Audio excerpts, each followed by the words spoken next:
Right. So good morning, everyone. It seems like we have many people signing up online.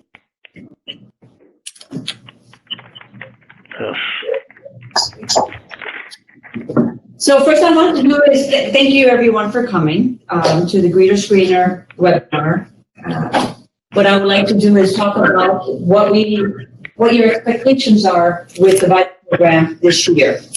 We have a lot of people on. We also have people joining us in our Sarasota office. So I want to introduce myself. My name is Margarita Perez. I'm pretty sure a lot of you know me by email. If you have your phone on, please mute yourself because we have a lot of static. Thank you. So what I want to do is introduce myself. I am the Senior Manager for Finance Stability. I run the program in all our 4 counties. The counties that we serve are Hillsborough, Pinellas, Sarasota, and DeSoto. We also have with us Amanda King from the IRS. She is our SPEC consultant. She will be making a presentation later as well to talk about things that that's required of you. We also have online Nicole. I think Nicole's online. Could you unmute yourself, Nicole, and introduce yourself? Hi, everyone. I'm the Disability Initiatives Specialist with United Centers. I work out of the Sarasota office, and I serve Sarasota counties primarily. Thank you. Slide. Okay. So this is our agenda, nice and short, right? So what we want to talk about, because there's a lot of things that are going on with the VITA program that we want to implement this year. As United Way partners for the VITA, we don't only want to provide free tax services. We want to provide additional services to our clientele. We want to make sure that they are financially stable going forward, not just relying on that refund from one year to the next. And that's where you guys come. So what we're going to do is we're going to talk about the value of the greeter and the screener. We're going to go into detail the role that you play, how to be an effective screener, and the reasons for not being able to see a client. That's always a questionable topic. So we're going to have Amanda talk about the 13614C, which everyone calls it just the intake sheet. We will go talk about your opportunities, your guidelines, additional services United Way is offering, and how to provide quality customer services. We're also going to go into a little bit about the types of sites that we have, because we have new ones this year. And the best thing I like to talk about is the tax account. So the value of a greeter screener. That's my email. Oh, okay. So the value of the greeter screener, like I said to some of you, you guys are the very first point of contact. You are going to make it an experience for the client wonderful, or they could be very upset. So as a greeter, it is very important that you guys have the friendly face and the knowledgeable face for those clients. A lot of times we do not know what's going on in their life. A lot of times they could be in a hardship. They could be going through some issues that we're not aware of, or they might be nervous. You know, when it comes to taxes, a lot of people are intimidated by that. So you're the front face, and when they come in, they could be angry with you already before even walking into the door. So your job is to try to make sure that they do have a pleasant experience. You want to make sure that they have the right documentation. The last thing we want is for a client to sit there 2 or 3 hours in a waiting room and then see a tax preparer to find out all their document is not there and they're not able to be seen, or they're out of scope. That your job is, we're going to show you how to read that intake and know what questions to ask, so that if that client does come in and doesn't have his proper ID, doesn't have a social security for them or for their dependents, rental, and you know that, oh wait, that's out of scope, these issues, you could bring it to their attention at the very beginning and then know what to do for them. You know, somebody does come in with rental. Do we just say, no, sorry, your return? You want to refer them. We do have my taxes, and we'll be talking about that later on as well. We want to make sure that their taxes, services go smoothly. Can you control everything? No. But you can at least put some kind of effort into it to make sure that it is a pleasant experience for our taxpayers. We want to make sure that they feel at ease about their experience. Sometimes they're going to have a lot of questions. A lot of times, just by answering these questions up front will make it a lot easier for that taxpayer. A lot of them don't know how to read a tax return. They don't know what a W-2 is. So when they start asking you questions and you're able to help them, it makes it easier for them and they become more relaxed. You are also going to support the site coordinator. You're going to want to make sure that the documents are in order. Not only are you helping the site coordinator, you are really helping the tax preparer. Tax preparers, we estimate about an hour per return. Sometimes it takes a lot longer, and sometimes it might not take that long. But with your help doing the intake process thoroughly would relieve a lot of stress with the tax preparer to go smoothly to get their return completed. So what is the role of the greeter? So that we want you to welcome the tax preparers. You want to make sure that you are there to help them and make sure that all their stuff is in order. So what you're going to do is when we go over the intake, you want to make sure when you read that intake, everything is answered correctly. So it has to have a yes or a no answer. And if it's unsure, ask them why, so you want to go over that intake very thoroughly. We're going to go into depth with the intake, so I don't want to stress a lot of time on there. But there's one thing that you want to do when you're there. If they answer yes, that means there's a supporting document to go with it. So if they tell you they have 4 jobs, that means they have to have 4 W-2s or a 1099. So you got to make sure all those information is in order and how to read an intake correctly. You want to make sure that they all brought in the correct forms, documents, and identification. In United Way, our procedure is federal ID, which would be a state ID, license, passport. So those are the 3 IDs, the 3 forms of ID. As a taxpayer, they need their original Social Security cards. And for them and for the dependents, for everyone on that tax return, it has to have the original Social Security card. There are exceptions to that, but that is the call of the site coordinator. Some site coordinators have a relationship with some of these, but they come year after year. So it is the decision of the site coordinator to make that call. But under no circumstance do we not see any dependents without the proper identification, which is the Social Security card. Sorry to interrupt, but if somebody, an older person comes in without a Social Security card, but they have their 1099 from the Social Security Administration, SSA. The SSA? With their social on it, will we accept? We would, but you would need to talk to your site coordinator. Every site coordinator has a procedure for all that. I don't like to overstep for the site coordinator's decision, but that is acceptable. But I don't say yes because then you're just going to accept everything. You got to make sure because I let them make that decision. And like I said, some site coordinators know some. They've been going there for 10 years, so they have already established a relationship. But I don't want that decision to be based on your call. It has to be the site coordinator. Okay. So another thing, so you want to make sure that all their documents are in order. If there's missing documents, that's when you sit there and you talk to your site coordinator. That way if it's something where they have to come back or it's something that is out of scope, that's something that they're not waiting 2 or 3 hours. They know it up front.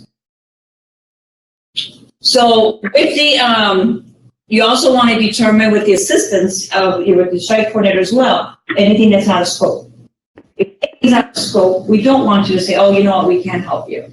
If somebody comes in, let's say, like I said earlier, they have rental. We don't do rental, but they could go on monthly taxes. So it's different things that we want you to be aware of, not just like, oh, sorry, there's nothing VITA could do for you. We want also to help you, we would like you also to help them fill out that form. A lot of times it's very intimidating. A lot of times they might not speak a language. We do have Spanish forms, by the way, as well, so you'll have them on your site.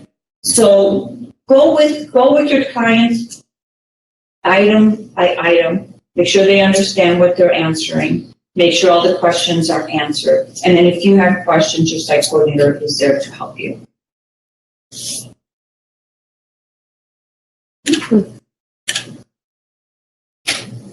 Another role for the greeters, we want you to make sure that we want you to have all the information in the waiting rooms. We're going to provide all these other documentation. Make sure they're as easily accessible to it. We're going to even talk about a packet, what a great packet would look like, or a complete packet when you give it to the site, to your taxpayer. We want to make sure that the appropriate production data is entered on the site activity log and make sure that the quality reviewer as each taxpayer depart. We are going to do a sign-in sheet this year. We are asking for only you as volunteers to sign in and out, but we're asking all the clients to sign in and out. We are aware there's no copies made in any of your tax sites. So if you see anyone making copies of any sort, you need to let your site coordinator know. And if she's the one or he's the one making those copies, you got to let United Way know. And everyone has my information. We don't make any copies whatsoever. We feel that with the sign-in sheet, when it has their name, that's a great source to use to go off it to make sure that all the returns have been filed electronically and that there's no rejections. So there's the way to get that information as opposed to making copies of their documents. I do not want to hear at the end of the year, my site made copies of Social Security cards, but I thought it was okay, so the site coordinator said it was okay. I hear things at the end of the year. I haven't heard that one, but I'm just giving an example. I don't want to hear things after April 15th of what went wrong from day one when we could have fixed it. So we want to make sure that anything that we tell you, that is the expectation that United Way does have for our sites. So when you go over the intake sheet with your clientele, you want to make sure that you keep it in a nice orderly fashion. So when you're going over the questions and you're asking for, I know like one of the first questions is how many jobs do you have? If they say they have 4 and they have 4 put everything in order, which makes it easy for the tax preparer to start that return. If you have all these papers all scattered all over the place in all different directions and just anywhere, it's going to make it difficult not difficult, but just more challenging for the tax preparer. So the whole point is trying to make this very smooth for the tax preparer to come, or client to come in and out with no issues. We also want you to distribute appropriate literature. We're going to be talking about that later on, about the stuff that I would like in the packet. Everything that's on this screen will be provided to your site, so you'll have all the information you need. If you run that short, you're going to be the first person that knows you don't have any more. You contact me and we make sure that we'll give you a new fresh stock.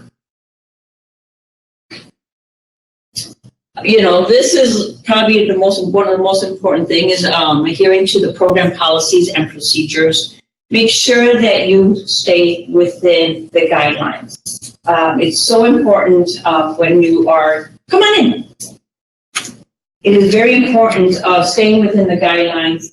I do visits to sites unannounced. I do go there to check up on you. Sometimes I just walk in, and everyone knows me. It's hard for me to hide myself. I just walk in to see what everything's looking. I don't swear and introduce myself. I'm just going to see what you guys are doing. If I see that you're with a client, so how you handle that situation, how you treat that client. Another thing is you will get a visit from the IRS. That's going to be unannounced. And same thing, a lot of people might not know who's going to be visiting. So when we do come, we're there to just make sure that everything is going and by the guidelines. We're not there, we do not want to recommend you. It's not like, oh my God, I'm looking for someone to make a mistake. On the contrary, I don't want to report anyone. So we want to make sure that just everything is running more smoothly.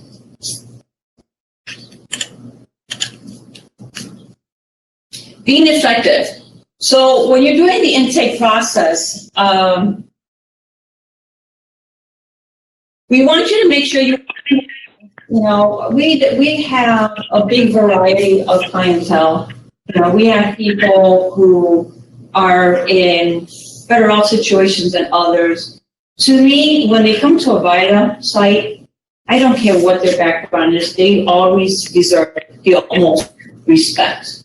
I don't want to hear, oh, well, he just wasted my time. I didn't think, that he was really a client. We want to treat everyone fairly. We want everyone to have a pleasant experience. The way I look at it, even though you are volunteering, this is still a business.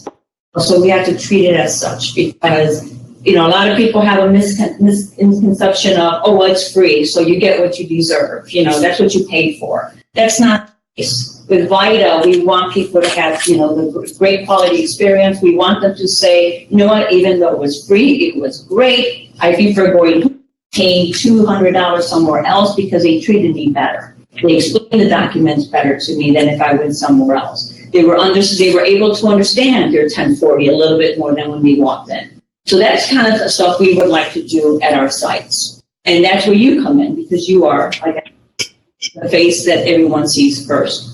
You're going to provide them the intake sheet, which is the 13614C. You are going to give them a sheet, the sheet with a pen. Make sure that you always provide something for them to write. Sites have clipboards. Everyone's different. Like we try to provide everything for everyone. Sometimes they do get lost or they walk away. But anything that you guys need, if your site does not provide it, we will. So if you talk to your coordinator and let's say that I'm just giving an example that you said we need more clipboards and like, you know what, we don't have any more. Call. We have a whole stock of just supplies for you guys. So if we run out of pens, because I know pens is the one thing, they just have legs. They walk away. I get so many pens out and I never get any pens back. So anytime you run out of supplies, you let us know. The one thing I do ask, if you do need supplies, whether it be intakes, envelopes, paper, pens, do call me and tell me, I need them today. Because that, I'll tell you, you're gonna have to come to the office.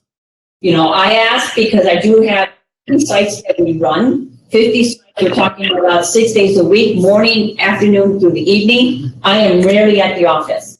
Best thing to do if you do need supplies, you could come to the office during the weekdays, 9 to 4. I would say 9 to 5 is a safe bet. Somebody will be in the front to let you in. If you come too early, the doors are locked, and a lot of times you're just going to be waiting there. So if you come Monday to Friday, you don't need to let me know. You just come in. The receptionist will then you let her your VITA, and she knows exactly what to do. And that goes with therapy intakes. Everything that you need, we are there to provide you. When you're there, I'll also make sure it's comfortable for them. If you don't have someone standing there for 2 hours, especially if they shouldn't be standing. Make sure that they are very comfortable and they're able to fill out their sheet. They have enough room to fill it out and not feel like they are being hovered over. Also let them know that you're there to answer questions. Sometimes people are a little intimidated. Sometimes you can just see in people's faces. I know I can. You could tell that they're reading something and you could see that they're having an issue filling that out. Go up to them if they need any help. If you would like, and again, every site is different. I understand some are busting out at the seams and you'd be lucky if you could probably talk to them. But, use your judgment. If you're sitting there and you see someone who needs help, please help them out. And remind them at all times. The best thing to do if you want to do a sign to let people know you must have proper ID and your social security card, no copies. You're going to hear that over and over again because I still have people asking, well, what about this? No. State of Florida has a high theft rate, an ID theft rate. So we don't want to add to that. We have a lot of families, a lot of children that have multiple families, a lot of families that one year they get to claim the children. Maybe the next year they alternate. Things like that, we don't want to sit there and have someone come in and try to beat the husband or the wife just because we're going to do their return without the proper ID. I know that that was me. I would not be happy to know that it's that easy to do. So we want to make it more challenging where they do have the opportunity to do their returns with the proper identification.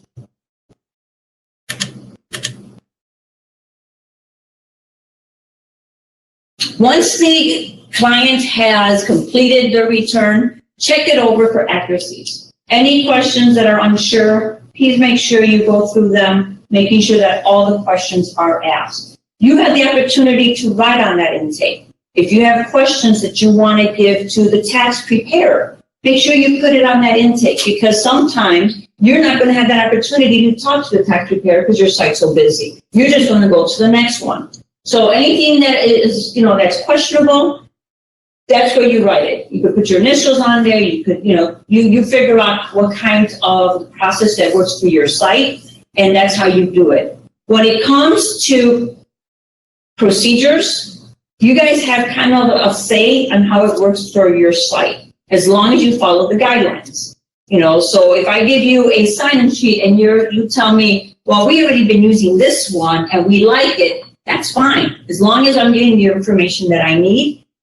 And to me, I don't care if it's my sheet or your sheet. So when it comes to the guidelines, as long as you're following the rules, you could modify it to fit your site. Because what might work for one site might not work for another. So now some sites,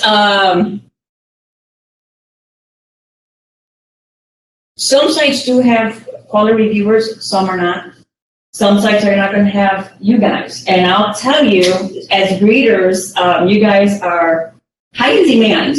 So as one of you already know, that I'm already looking at people to see who I could use, because I also need a breeder for this site. So we want to make sure that when you do these intakes, whatever your site, whatever the procedures are, that's what you let the client know. Some are going to have a quality reviewer.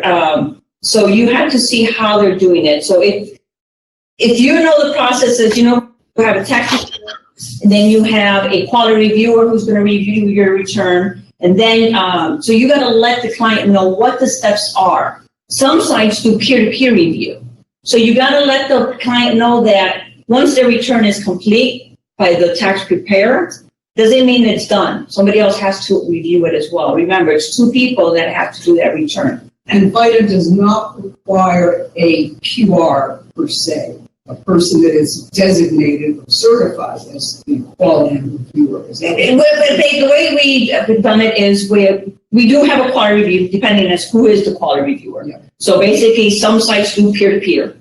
Okay, and even with the peer-to-peer, the site coordinator does the transmitting. Depending on the site.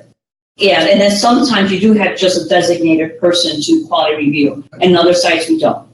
So for every site that you go to, and you might have a site that has the QR all the time, and then maybe one day he's not there. So then you have to let the clients know what is the process that's going to take and how long is it going to take to get that return done. Don't let somebody go in there, because if they go in there not knowing, and then all of a sudden the return's done, they're like, okay, I'm finished. Like, oh no, you're only halfway done. You're like, what? I gotta go. So letting them know ahead of time what the process is the best way to do it. Sorry.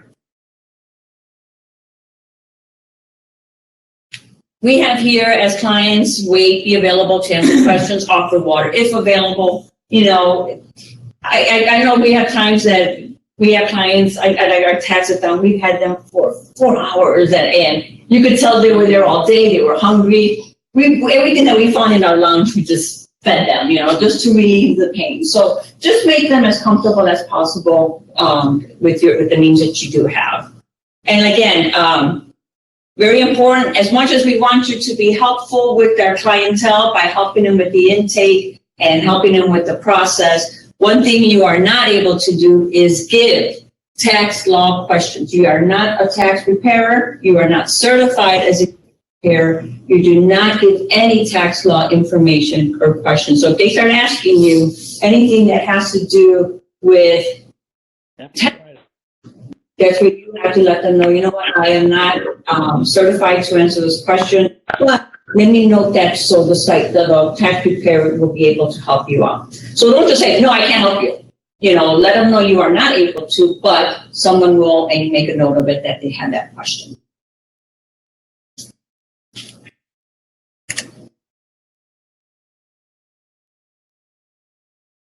So when you have questions, when you're working on that intake form and someone puts unsure, you know, you want to always clarify all the questions on that tax return.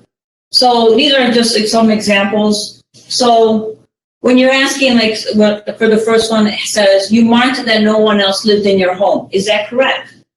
You know, they might say like, oh, well, does my baby count? Yes. For some reason, babies don't count a lot of times, but you know, so you want to make sure you ask questions. Someone might like tell you, you know, that they only have a pension as their income. So just read it, you know, just like, are you sure that's only income? Yes. Sometimes people don't know, which is very interesting. They might not know what is it that exactly that you're asking, because when you're asking it and they understand, there might be like, oh, I have more documents in my purse, or they'll be able to help you more. Okay. So other questions that have any conflict in I see that you and your husband both work, yet you did not indicate you paid any child care expenses, 8-year-old son. So who's taking care of that 3-year-old when they mentioned that to you? So these are questions that you want to ask. You know, another one, if you are over 65, you did not indicate that you received Social Security benefits. You know, and again, they might not be thinking it's relevant. They're like, well, I know I have something that's tax-free. You know, just grab all the information you can. If they answered no to a question, can anyone claim you on their tax return, but they're a student? That's a big one. Any student that comes into your site, if you see them, they're like, going to do their taxes. Before you do anything, you always want to make sure they're not able to be claimed with someone else, because it would not be a benefit for that parent for that to happen. So these are just a couple questions. And if they don't know these questions, that's okay, because they'll be asked by the tax preparer. Another one that I've heard, you know, it's like when they tell you they're single, and all of a sudden they're talking to you and they mention a husband. You're like, whoa, remember one thing. Once you hear it, you can never unhear it. Okay? That's like the rule of thumb there. Any questions so far? Am I going too fast? Okay. No, just keep going. Okay. So reasons for not being able to see a client: missing documents or identification, return is out of scope, and the tax preparers run out of time in the day. We are going to implement it this year. If your site is open for 4 hours and you are at the 3rd hour where you're ready to close and people are still showing up, there has to be a cutoff. We do not want our sites to be open hours after they were supposed to close. I know it's very difficult for some site coordinators telling someone to, no, we can't do your return. I understand that. But as United Way, it is important for our safety of our volunteers. Okay? So if a site's supposed to close at 4 and someone shows up at 3:45, it's best to come back another day, because there's no way they could do a return in 15 minutes. If your site coordinator keeps telling you, you got to do it until, you know, if it's become something that is consistent all the time, that's when you let me know. Okay, because we don't want that to happen. But I understand there's going to be some times that it may happen, something, different circumstances, you know. Maybe it's pouring rain and it's a thunderstorm and this poor person came and took 3 buses and he's drenched and he told you he missed his bus, and the site coordinator, like, you know what, let's just do this return. You know, that's no need to be letting me know. You know, that's just, you know, being nice. But I don't want my clients, my volunteers to be there 2, 3, 4 hours after they're supposed to on a regular basis. Okay. I'm going to take a break and I'm going to introduce Amanda King. She's our staff from the IRS. to go over with you the intake sheet, the 13614-C. Well, thank you so much, Margie, for that. And I just wanted to say that really, if you think about the way that the sites operate, whether you're a new volunteer or whether you've been volunteering for years, the fact that you guys are available for the sites that you're going to go to is fantastic. I wish that we had a greeter all the time at the site that I operate, but we do not. And it's because of the fact that you really do make the site run a lot more smoothly than when you are not there. Okay. So we've consistently heard greeters or screeners that have said, well, but I'm only a greeter. I'm only a screener. I don't look at it that way. Our program does not look at it that way. Tax law is not for everyone, but your willingness to help really does say a lot about you. Okay. So the fact that you may not be processing tax returns is not really a big issue for us because taxpayers need help when they're at the site just looking at this form. The 13614-C, if you think about it, the taxpayers that are coming in do not know how to prepare a tax return, or even if they do know a little bit of tax law, they don't feel comfortable enough to do it themselves. So they're coming in to have that interaction. They're coming in to be able to make sure that it's done correctly. Okay. So when they sit down to do this sheet, my first thought every year when I look at this is, well, that's a lot. You know, for a taxpayer to sit down, it can be intimidating. Like Margie said, who knows what it took for them to actually get to the site in the first place. So anything that you can do when it comes to helping them fill this out, and for those that I know have volunteered with AARP before, the sites that have certified screeners, it's unlike any other site because you're able to go ahead and really discuss the tax law items that we've told you you can't otherwise, speak to the taxpayer about. So what I will say is, if you've been a greeter for years, if you're brand new to the program, if you have downtime during the filing season to take a look at the tax law certifications, I highly recommend that you do it. Not that you ever really need to make that switch over to be a preparer, but it really does help you if you wanted to really enhance your greeter capabilities. You say, I never want to touch a tax return, but I'm going to certify just so that I can answer a question if they do ask. Because it's a fine line. When we do the site reviews, part of this intake process is me making sure that you're not answering tax law related questions. So while we want you to help, we need to be very clear about where that line is drawn. Because that could be a position where the taxpayer is misled, then they get back to do the tax return and they're upset or agitated or whatever the case is. So we just have to be careful with that. So the intake sheet itself, we speak to both our site coordinators and the volunteers that go through as tax preparers, and we talk about the fact that although it looks pretty straightforward, it is anything but that.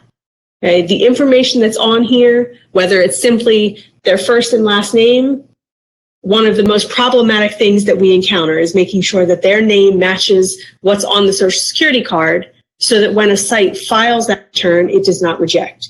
Okay. Their address. Is this an address where the IRS can reach you if they need to contact you? Okay. We constantly tell our preparers, how many people do you think update their address with the IRS if they move in the middle of the year? I'd venture to say it's a very low number. Okay. But if the taxpayer is in need of having correspondence from the IRS, they're going to send it to that address of record. Okay. So if you think about your first interaction with that taxpayer, you're asking them, I'm going to need you to fill this out. Just make sure that it's your current information, a phone number that we can reach you at if there's a problem with your return. Because really that's what the goal of this is. They want to file their tax return. So if they give us a phone number that they hand out when they don't want people to be able to reach them, or an email address that's their spam email address so that they can put something down and never have to really check it, if our site has a problem and needs to contact them, we need to make sure that we can do that. Because that taxpayer is going to leave the site with the impression that their return was filed and that everything is fine. And so if we can't reach them, it then becomes an issue. Okay. So the top portion of this page is devoted just to that. We make sure that our preparers are there to identify the points on this form that can really trigger some of the issues tax related wise. But for you, when they're coming in, those IDs that they're bringing in, the social security cards that they're bringing in, the fact that they have the tax forms that are related to what to do that year is very important. Okay, so when you're handing this form to them and saying, here, I simply need you to fill this out, you are asking a lot of them. Okay, and that's why we've, over the years, developed this so that we can speak to you about it and say, you know, when you look at this, the more comfortable you can make yourself with this form itself, the more comfortable you'll be at the site when people are asking you questions. And then you'll know at what point you have to step back and say, you know, that's something that you can address with the tax preparer. I can't really speak to that, but they are going to make sure to cover that with you. Okay, so it's like Margie said, I'm not just going to say simply, no, I can't help you with that, but there's somebody that's going to go over this in detail with you, so there's no need to worry. Okay. When she was speaking about people coming in at the end of a shift, you also have to think about how your site is going to operate. Okay, there are some sites that hand out numbers. There are some sites that know at a specific time, this is when we're going to cut it off. What I need you to realize is that a greeter screener, those taxpayers that are coming in at that point, think about if you needed milk at a store. You know that they're open until 9.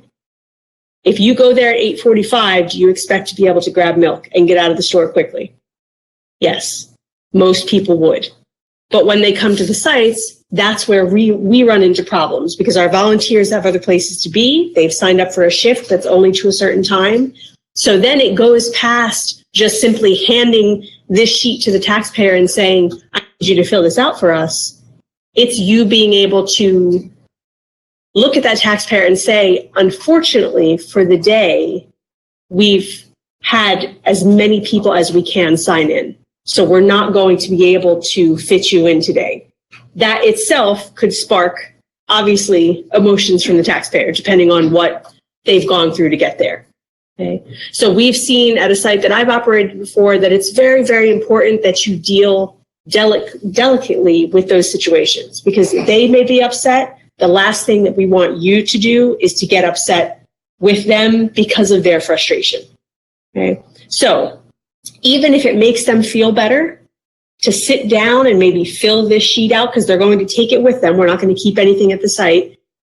If it makes them feel better to sit down with you and go over this intake sheet and really start the process and say, but we're not going to be able to start the return, but at least this point would be done. Think about it. If you're sitting there waiting for the site to finish up, you have the time to do that. So you would be at least providing some sort of action that the taxpayer can do. It may help, or they may just say, absolutely not, I want to leave. And then that's really something that they would have to look at. Okay. So when you look at the front page of this sheet, outside of that typical name, address, phone number information, they also ask them for some of the information that Margie was referring to. The fact that if you have somebody who in box 10, can anyone else claim you as a dependent? At our site, if I had a greeter, best case scenario would be for that person to look at these forms, and this doesn't require any tax law, but if you see that somebody checked box 10 that also indicated that they're a student, I would say, you know what? If you have time while you're waiting, maybe call your parents. See if they've filed their tax return already and see if you were on it. Because obviously the tax preparer is going to go over that with them, but it gets them in the mindset of that's something that I should be checking on. Okay. We force our students to do that because it helps and it avoids rejects. But you as the greeter screener can ask that without getting into any tax law to just say, hey, you might want to call and check. Okay. Because that helps later on down the line. The other thing that's on here that is going to trigger another form, which a lot of these boxes do, is this IP PIN line. So question number 11. Okay. When you have somebody that has checked that, if they understand what it means, and that's the big stressor with that question, there has to be a current year letter with it. So when you're asking them, do you have your government issued ID? Do you have your social security cards? If you ever received a PIN from the IRS, do you have it with you? because we can't do anything from a site perspective if they don't have the letter. If they had health insurance, and we're going to get to that, we also can't move forward if they don't have those forms. So there's certain things that would stop us from being able to finalize the return that day. And you guys are really the key to those taxpayers avoiding that long wait only to find out later that they cannot do it. Now, what we've instructed every single one of our volunteers and our site coordinators, once we finish up our trainings, is that they are not to start that tax return until they have done this intake sheet in its entirety. So in a perfect world, even if you did not see that they didn't have a Social Security card with them, the intake process itself would catch it before they got into the return. That's how the process is supposed to work. And Margie said it very well, where you have that opportunity to explain to them what is actually going on. I'm going to hand you this intake sheet. You're going to fill out some basic information. Like we said, if you're unsure about the information that's on here, you can either ask me, I'll help as much as I can. And then if we have additional questions, you'll speak to the tax preparer when you sit with them. So it's just a matter of how you speak to them. If you're comfortable in that situation, it's going to make them a little bit more comfortable. And you have to think about the identity theft that has happened. When you look at the bottom of the first page here, and you're dealing with dependency issues, who lived in your home? That is a big one, okay? Obviously, we have to have those cards to stop all of that fraud happening when it comes to family members. So making them clearly understand that that information is necessary. Why? It's for their protection. It's for your protection as a taxpayer. It's for our protection as the preparer. But you may hear, I took off of work. I didn't know that I was supposed to have those forms.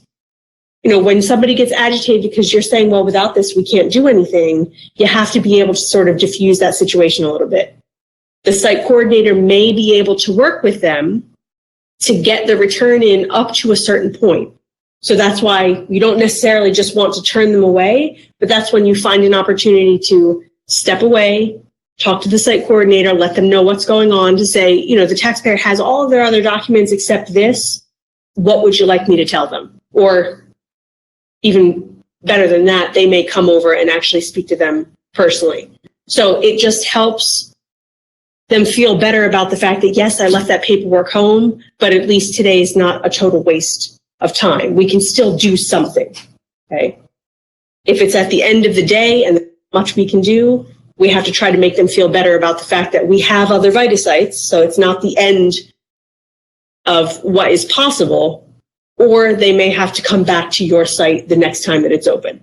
You know, so it's just a matter of that. If they're brand new to the site, at least then they know what the process is because you would have explained it. So they know to come earlier. They know what to expect, and next time they'll be a little bit more prepared. Okay. This first page does have a section on it, not have to be completed by the taxpayer. So even if they came to you and said, well, I don't understand this grayed out section, that will be completed with the preparer as they're sitting with them. So that's not really anything that you would need to address. That is all tax law related. So you wouldn't have to answer any questions about dependents that were in their home. That's not really anything that you would need to touch. What you do need to address is if they had this section was completely blank, you can just verify. So no one lived in the home with you, and you can make a quick notation. That would be simple because when the taxpayer sits down, they're going to ask them again, but it would be nice to see. Okay. On the second page of the intake sheet, Margie did a great job of explaining how a taxpayer would be responding to these when you have this extensive list of things that they have to look at. It's very important to realize that the taxpayer does not know how to do a tax return, like I said in the beginning. So they may or may not know what these questions even mean. You are in a position where you can't explain what they mean because that would be tax law related. But you can go as far to say you checked here that you had wages for the year, you had a job. There's a very specific question on here. How many jobs did you have last year? As greeter screeners, that's not tax law related. That's just How many jobs did you have? If you helped complete this box, you will help the preparers tremendously because a lot of them forget to do it. And then if I do a site review, it's marked that they didn't do the intake properly if that's blank. So if you can help them by doing what Margie said, how many do you have? Let's put them all together. The packet would be clean and organized, because that really is the most frustrating part as a preparer, to sit down and then have to sort of figure out what is in front of you. Because the paperwork's everywhere. There may be interest statements and W-2s and retirement income, and it's all mixed together. And you're trying to fumble through all of that while you're introducing yourself to the taxpayer. So the people that are fortunate enough to have greeter screeners that can organize that before they sit down at the desk, they're going to love the fact that you're there. I can say that. Okay. If there are any unsure marks on this form, the taxpayer should be comfortable saying that they're unsure. Okay. If they don't know what an item is, that's for them to discuss with the tax preparer when they're sitting down. So if they come up to you and say, well, I don't know, what this means, could you explain it to me? Now you can explain as much as is on the form, but you would have to sort of step back and say, well, if you don't know for now, check unsure, and then they will make sure to clarify it when they're sitting down with you. Okay, because we can't leave anything unsure, but that's for the tax preparer to handle. Okay, what we want to do is make sure that everything on here has an answer, because every single box has to be checked. When I'm looking at these forms to do a site review, it has to be completed in its entirety. Okay, so we can make notes on here. We can, put our initials and change things. That's fine. There's nothing wrong with that, as long as it's complete. The taxpayer will leave the site with this form when they go. Okay. There are certain parts on here that you need to realize, and there are some slides that are going to highlight some of the common errors that we're going to find. So I'm going to push forward for now.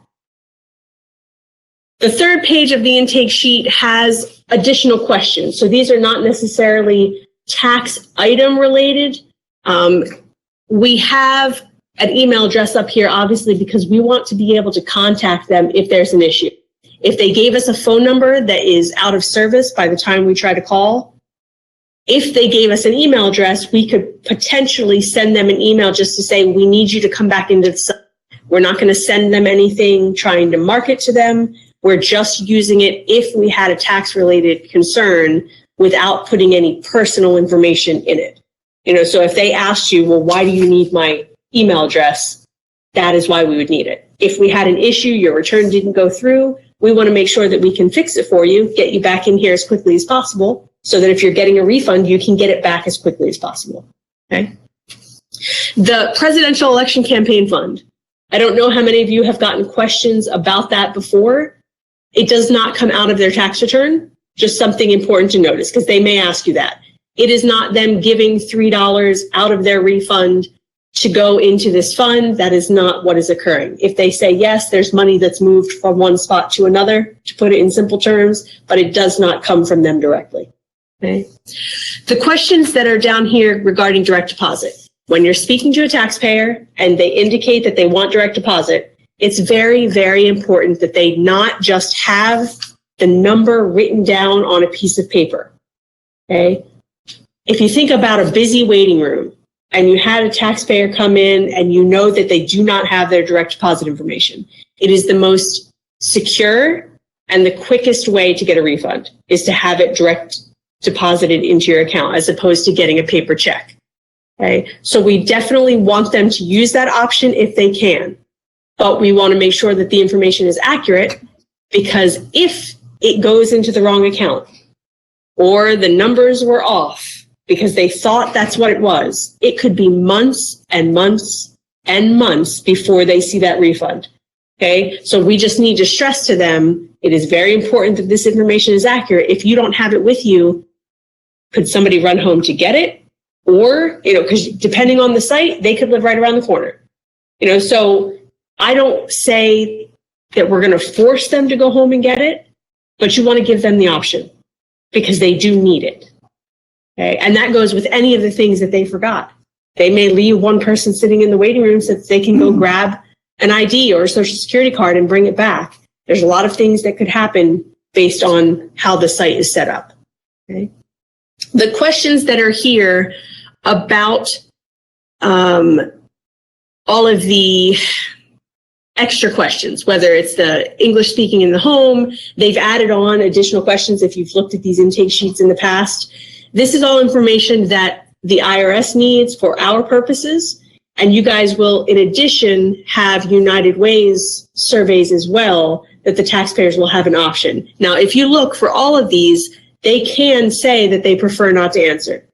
Okay, so all we ask is that if you're looking over the intake sheet, if they're lucky enough to have you go over it, you can just simply say, you know, you had left this one blank. Can I put prefer not to answer, or would you like to choose a response? You know, we just want to make sure that it's complete because we do have to make these selections in the system when we go in. Okay, so we just want to make sure that it's filled out completely. This additional comments section is very good because if you happen to have a conversation with the taxpayer and they say, well, I had this other income, but I don't have a form. Not getting into tax law, that's a very simple notation that you could make. Has other income, didn't bring in a form. That reminds them that when they're talking to the preparer, that's something that's going to come up because the preparer is going to see it. They'll be able to ask them additional questions. You know, they may forget because that's something that definitely happens. We get to the end of a tax return, even though we've done a fantastic intake and interview, and they say, oh, I forgot to tell you this, this, and this. And that could potentially put it out of scope for us. So we can only do so much to get the information out of them, but we try the best that we can. And it's like Margie said, if you hear something, you can't unhear it. So if you're sitting there and you had already checked in a client and you had seen on there that it says they weren't married and you see that they are sitting in the waiting room talking about a spouse, that unfortunately for you is something that you would have to bring to the site coordinator's attention. Now, if you didn't have working knowledge of their intake sheet, you wouldn't otherwise know that. So if you only go as far as to give this to them, ask them to fill it out, and just tell them the site process, that's much different than somebody that would be sitting with that taxpayer directly. Okay, so everybody's role is going to be a little bit different. Okay.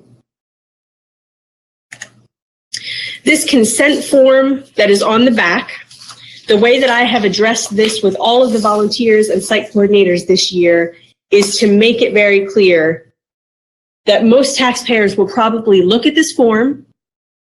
If they're not overwhelmed already, they're going to turn to this and just think, wow, that's a lot.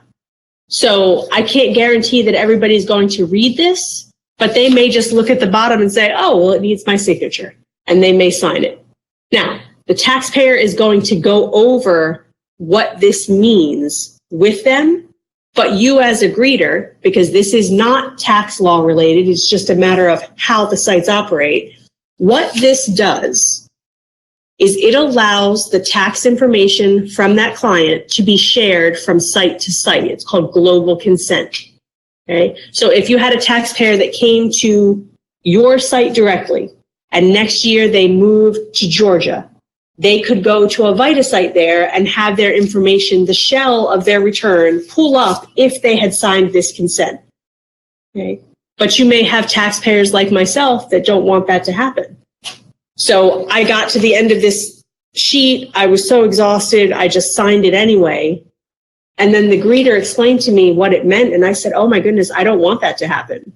What do I do? You can, at that point, just make a note for the preparer so that they're clear about it. Okay, so that's not a problem that you'll have to deal with, but we just want to make sure that you understand what this actually means. Okay. So some of the common errors that we see on this intake sheet when we're going through, and this could be because of the fact that taxpayers don't understand, or like I said, they just don't want more people to contact them when they don't need more spam calls and emails and everything else. So we had spoken about the fact that that telephone number has to be something that we can use. If the return does not go through, United Way ends up getting phone calls at the end of the filing season saying, I never got my refund. Where did it go? And it's because we couldn't reach them.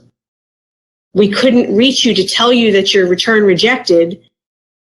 We tried and we couldn't get through. And so now they're very upset because this is months later. Okay, so we want to make sure that you're stressing that to them. Please make sure this is good contact information because we may need to use it if something happens with the return. Okay, the last name, obviously they put it on here because we need it, but it really doesn't hold much weight because the Social Security cards are what we use. And that's why it's so very important that they bring them in.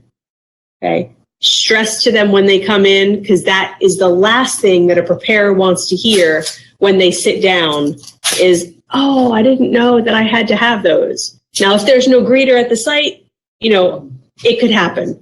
But if there is a greeter, we definitely want them to hear that information before they get back there. Because like Margie said, depending on the site, it could be a lengthy time period that they're waiting for. Okay, and they could have fixed the problem in that amount of time if they would have known that they needed it. Okay. We were talking about the dependency issues or when somebody else is able to claim them on a return. This is just an item that you should just zone in on so that you see it. Okay. If somebody else is able to claim them on a return, we need to make sure that we're aware of that. Okay. We need to see if that happens because that's going to dictate the other things that we're going to need to do at the site. And we spoke about the IP PIN, whether or not they had that actual form with them so that we can use it.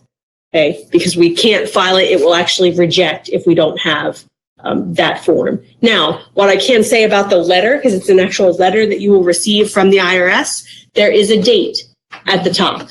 Please make sure that if they show it to you, because they may, and they'll say, well, here, yeah, I have all of this, here's my letter. It has to be a current date because you cannot use old PINs on new returns. Okay.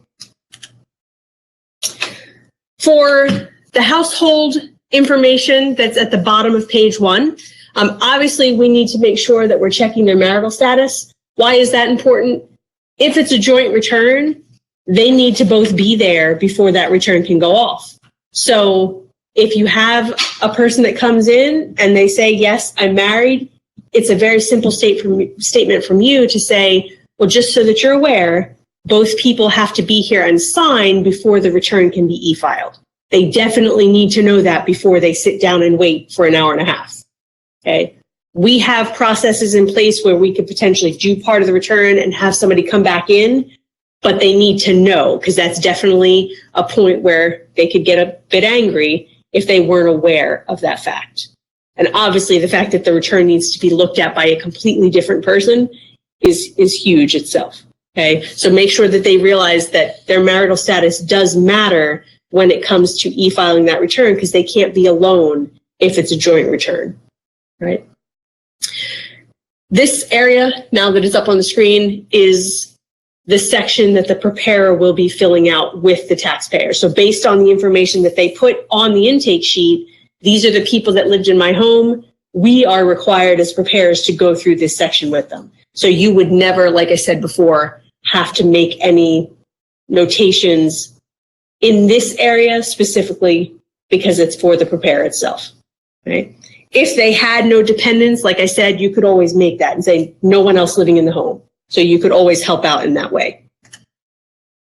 On the second page, we spoke about the fact that you could definitely help with the W-2 information. So that's great. If you have this many jobs during the year, it's a great indicator for our preparer that that's how many W-2s you should be looking for. Okay, so we need to make sure that that box is filled out. And you are on the front lines of making sure that that happens. So thank you in advance. Okay. With the item that's marked, number 2, okay, taxpayers often misunderstand that the income that they received last year from their refund is something that they would be taxed on. We obviously in this state have a lot of people coming from various states, not just one place specifically. Unless your site coordinator, depending on the site that you go to, specifically tells you that you do state returns, we do not do state returns. So that is also something that a taxpayer would need to know, is that, you're here to get your federal return processed. And because of that, in this one instance, they sort of get that confused. So that's dealing with state income taxes in that area. Okay. We also get the question about child support and alimony. They are not the same thing. One is reported, the other is not, depending on the year, tax related or tax law related. But if you had a taxpayer come to you and say, well, I had child support, you would know that there's a difference between child support and alimony. Okay. For 4, and this is interesting because there was actually a change with My Free Taxes this year, unless I hear differently, we can only do rental returns for active duty military personnel. My Free Taxes last year had the capability of doing rental returns, but we were informed 2 days ago that that may not be the case. So before you tell anybody, we can't do your return, but you may have to go to a different system that we can use, we have to check and see where that lands. And of course, these kind of updates for us happen right until the filing season starts. So we will make sure that you're fully aware of if we have another potential source for these people to get the returns done. But if not, they will have to go to a pay preparer, which brings me to a very important point. Anybody that came into the site that cannot be done with us, we can never refer them out to a specific tax preparer. We can't say go to Liberty Tax or H&R Block, or we can't say that, because if they were to go somewhere and something happened with that return, that would be an issue. Okay, so we just say paid preparer and we can't give you a specific name. Okay. Let me get back on here. When you look at the life expenses section, or expenses and life events, let me say that, there's a couple things that you would want to note. When you look at number 4 and you see that if you paid any of the following taxes, state, real estate, personal property, sales tax, people also misconceive that if they made payments on last year's taxes, that is something that they need to account for. Once the tax return is done, it is done. The refund does not get claimed. Any payments that you made do not get claimed. Okay, so that closes out that year and you're moving on to the next. Okay, so that's not something that they would have to address. This one is big because depending on your site coordinator may rely on you to help flag certain things on this form so that you can say, do we have an HSA certified preparer here today? Because if you have a taxpayer that you look down in the life events section, if they have a W-2, which you can look at a W-2, there's nothing wrong with looking at it and checking in box 12 to see if there's a code W. That's not giving tax advice, that's just looking for a code. So if you see that the taxpayer did not mark this top box, but they had a code W on their W-2, you can let the site coordinator know. This person may not even realize they have an HSA, but they do. And at that site, if there's not an HSA certified preparer, we cannot process that return. So we can save that, taxpayer potentially a lot of time where they won't have to wait, because we can tell them, we're going to have to bring you back on another day when we can get the right preparer here. Okay, so that's a very easy spot that you guys can look to say, on the W-2, if there's a code W, I need to bring that to somebody's attention. Okay. And then 3, but it's question 4. If you look at how this question is phrased, have earned income credit, child tax credit, or American Opportunity Credit been disallowed in a prior year? And they're bringing to point here that means that a taxpayer tried to claim it and the IRS sent them a letter saying you are not allowed to claim this. So they would definitely know if they had received a letter. Now, even if you ask the taxpayer this question to say, did you receive any letters? They say, no, I did not. If they try to put that on the return, we will find out. So that would never come back and they would say, well, why didn't you screen them properly? And we would have known.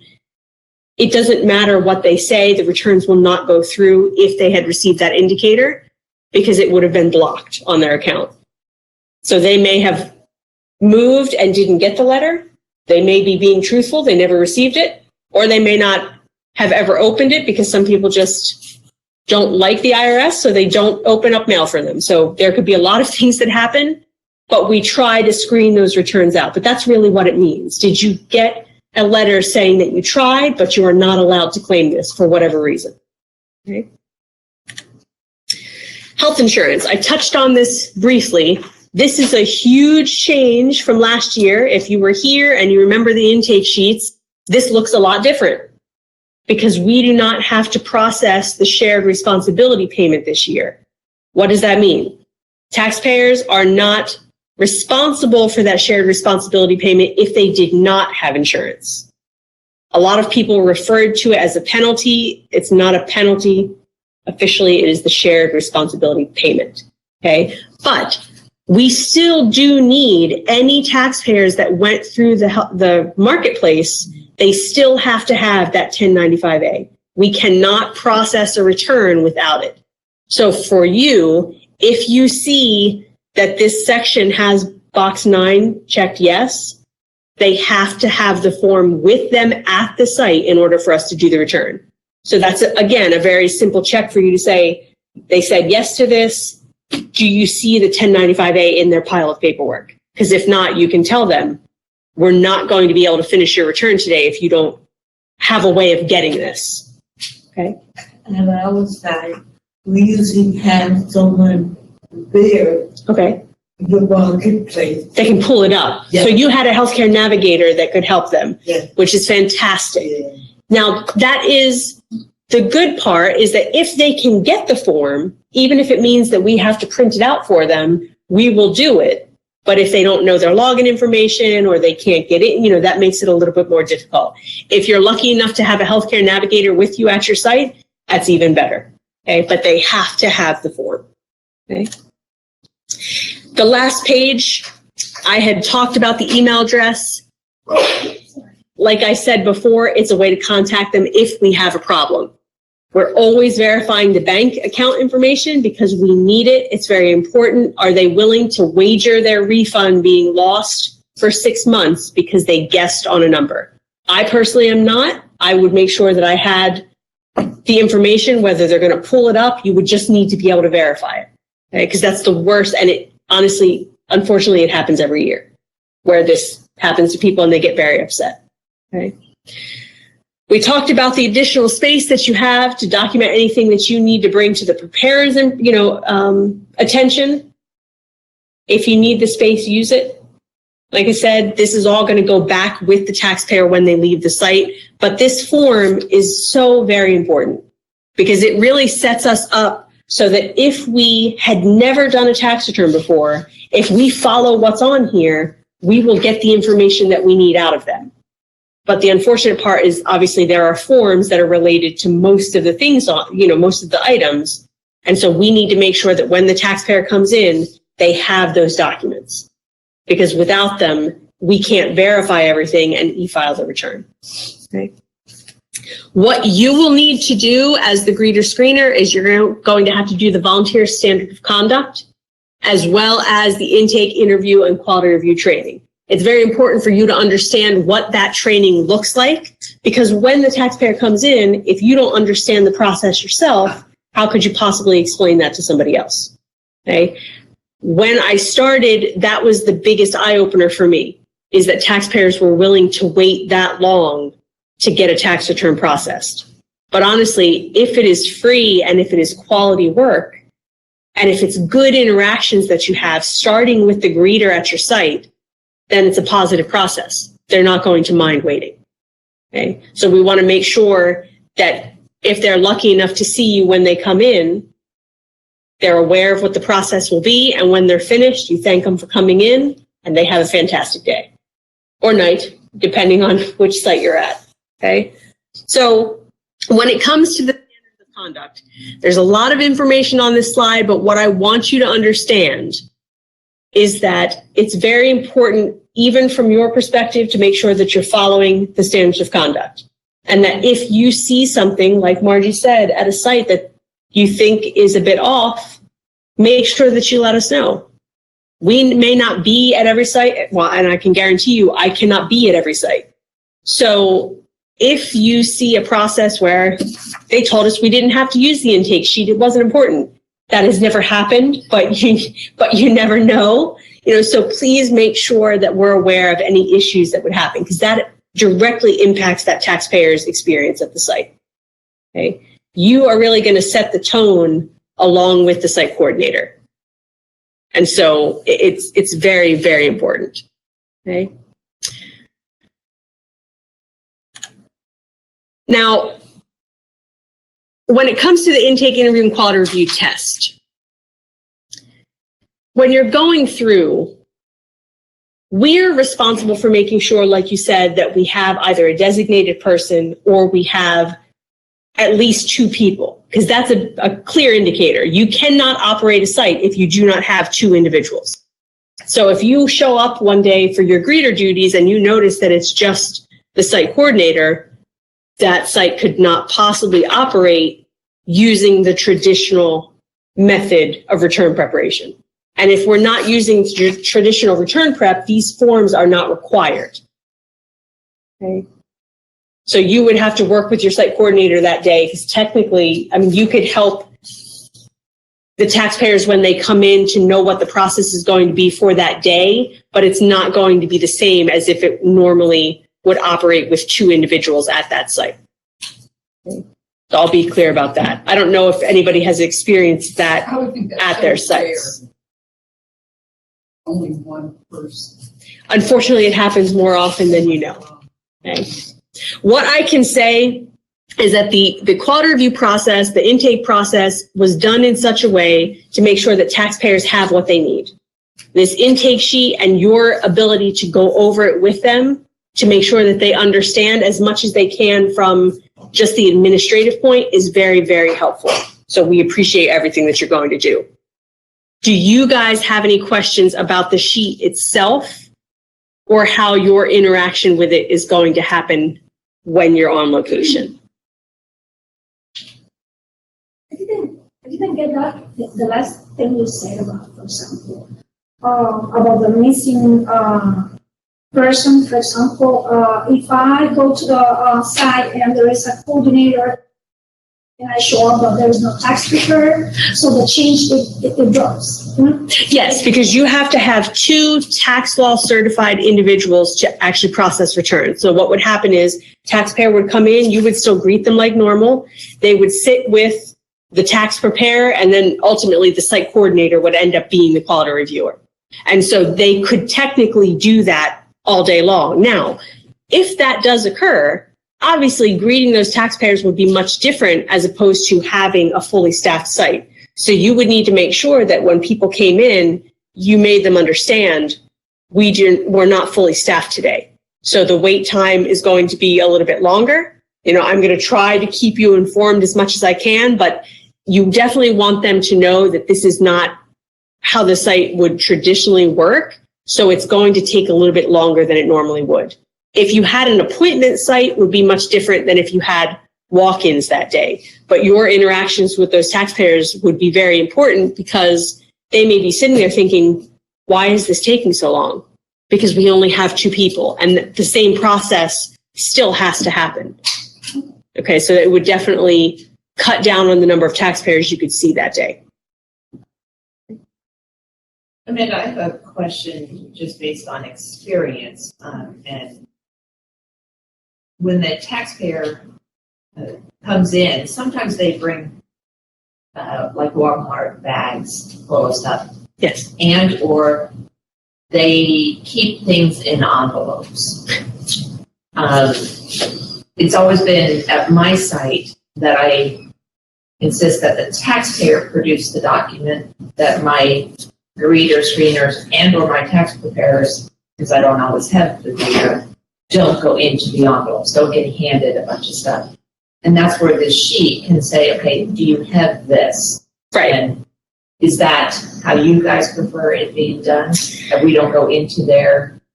And for the people that are on the line here, so the question was, if a taxpayer walks in with a bag of documentation, whose job would it be to technically go in there and fish out the documents that you would need.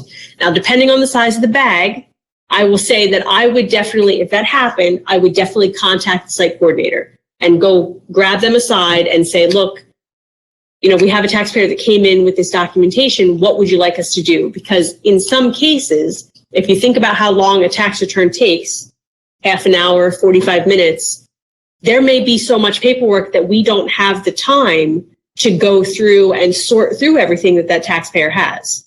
So I would say best case scenario, okay, if you had time as a greeter to sit there and sort of ask the taxpayer, well, you know, what kind of documentation did you bring in today? See what they have. Because I've had as much as, well, my husband has always done the taxes and he passed away, so this is everything. You know, that's not a 45-minute tax return. That's a much different situation. But if it's just, I've been getting these envelopes and I've just put them in here, and if you're able to sort of walk through the sections and say, well, what income did you have? Exactly. You could help them sort of get it into at least piles so that when they sat down with the preparer, you could do exactly what you said. Well, let me see your income documents. Let me see any expenses that you had. You know, so that way at least it's better prepared than just having a bag that they would hand to a preparer, because that would take much, much longer. Now, if the site is so busy that you don't even have time to sit down and do that and do the initial organization of the forms, that's when speaking to the site coordinator comes in, because you may need to see, you know, can it get done from start to finish, considering how much time we're going to have to sit and go through the documents. If you're appointment only, probably not, depending. If you're walk-in, you know, the taxpayers after that would have to wait, but then you need to realize then those people are going to be waiting longer. So then it's going to really throw off everything else that's happening. So it could go both ways. Okay. It occurs to me that for the length of time I've been doing this, I've never really gotten a good answer as to why most of our sites, either VITA or AA, at least along the Eastern Seaboard, which is my experience, do not have more appointment sites. What is the reason that we don't do that? Because people are always saying, well, why don't you offer appointments? And I sort of have to go, well, because I really don't have a good answer. Well, and really it depends on the site coordinator, because even with appointments, there are some locations where we have so many taxpayers that make appointments that do not show up. That I understand. If that's the best answer, I'm happy to give that. And honestly, I don't have to say any more. that's more where it comes from. You know, when sites tend to move from not having appointments to having appointments, it's because of the fact that they honestly get so overwhelmed with taxpayers walking in that you also don't want to have the opposite side, where you get this influx of taxpayers and you as a greeter are stressed because you have to tell so many people, we can't help you, we can't help you, we can't help you. They're going to be upset by that. So if it's a continuous process like that, you have to come up with some way to really regulate the traffic that's coming in. So you sort of do a hybrid where you have appointments, but you also offer walk-ins. So really it comes from a place of having a volunteer base that when they're getting, at least for us, when they're getting college credit and you have them sitting doing nothing because appointments aren't showing up, it's definitely not a good position to be in. So you sort of have to be mindful of that. Answers the question, because it's that chronic question. Yes, yes. So if there are no other questions, and I didn't see any come in on the chat, I'm going to hand it back over to Margie. So thank you so much for listening. Thank you, Amanda. You want to sit down? I think it's easier. Thank you. All right, guys. So we're going to talk about why do we do what we do? Why does VITA even exist? So we have a community that's definitely much in need. From all the people who could use our services, I think we only reach a very, very small percentage of people who could take advantage of the VITA program. So us, we partner with of course, we're partnering with the IRS. We get funded from the IRS, and just like any other grant, we are required to fulfill certain guidelines. And one of the guidelines is the returns, the number of returns that we do. So every year, this year and next year, we are required to do 11,394 returns. Odd number, but that's the number that we are given for this year and for next year. Last year, we exceeded that number and we did 11,535 returns. So that was pretty, it sounds like it's only a little bit, but it's quite a lot. For every return, I just hate saying tax return because these are all individual. These are families. We served close to 12,000 families last year. And this is just United Way. This is not the partnership with AARP. If you count AARP, you're talking about close to 20,000 families. So we do this every year because we feel that their returns could be done for free, no cost, save at least $200-300, sometimes even more, depending on the size of the return. With that money that they're saving, they could use it for other things. One misconception that I get a lot is always a question, well, what do they do with the refund? Do they misuse it? Do they, buy elaborate TVs? I'm like, no. I go from, we do document, we do ask our clientele what is, how are they using their refund? 2%, not even 0.02% of our clientels will go on a vacation or just entertainment. That's it. Everywhere else, it's about catching up with bills, paying the mortgage, emergencies, getting a car. It's surprising. They really do rely on this refund that we help them get. So saving $200 could be the difference between putting food on the table for their family or paying a return. So I think, me, out of experience, been here 3 years, it's a rewarding feeling. I love to meet all our taxpayers and volunteers because I will give you guys much credit. You could pick anything you want to volunteer and you guys are doing VITA. And just VITA to even get started is tedious. You got trainings and orientations and studying. So it's a lot of work. So that's a big commitment. So I applaud you and thank you. With the work that you guys done, this equates to almost $16 million in refunds going back to the community just last year. And with that, it's almost $6 million, like a little bit over $5.5 million was in the credits of the Earned Income Tax Credit and Child Tax Credit alone. So if you combine all our fees, including, almost $4 million in fees, you're looking at close to $20 million went back to our community last year alone. That's a great number. And this could not have been done without each and every one of you guys. So what I want to talk about is what do you do to become a volunteer? How do you sign up? Many of you are returning, so you guys are familiar with our hands-on website. So you need to create an account if you do not have one. So if you're brand new to the VITA program, you had to visit www.volunteersuncoast.org/VITA. You would go to the VITA page. You could there's where you would create an account. It's just basic information. You put all your information. Once you do that, and once you pass your exam, then you're ready to sign up for the volunteer opportunities. Just to let you know, they're not up live yet. They are just waiting for me to approve them. They should be approved, I would say, sometime next week.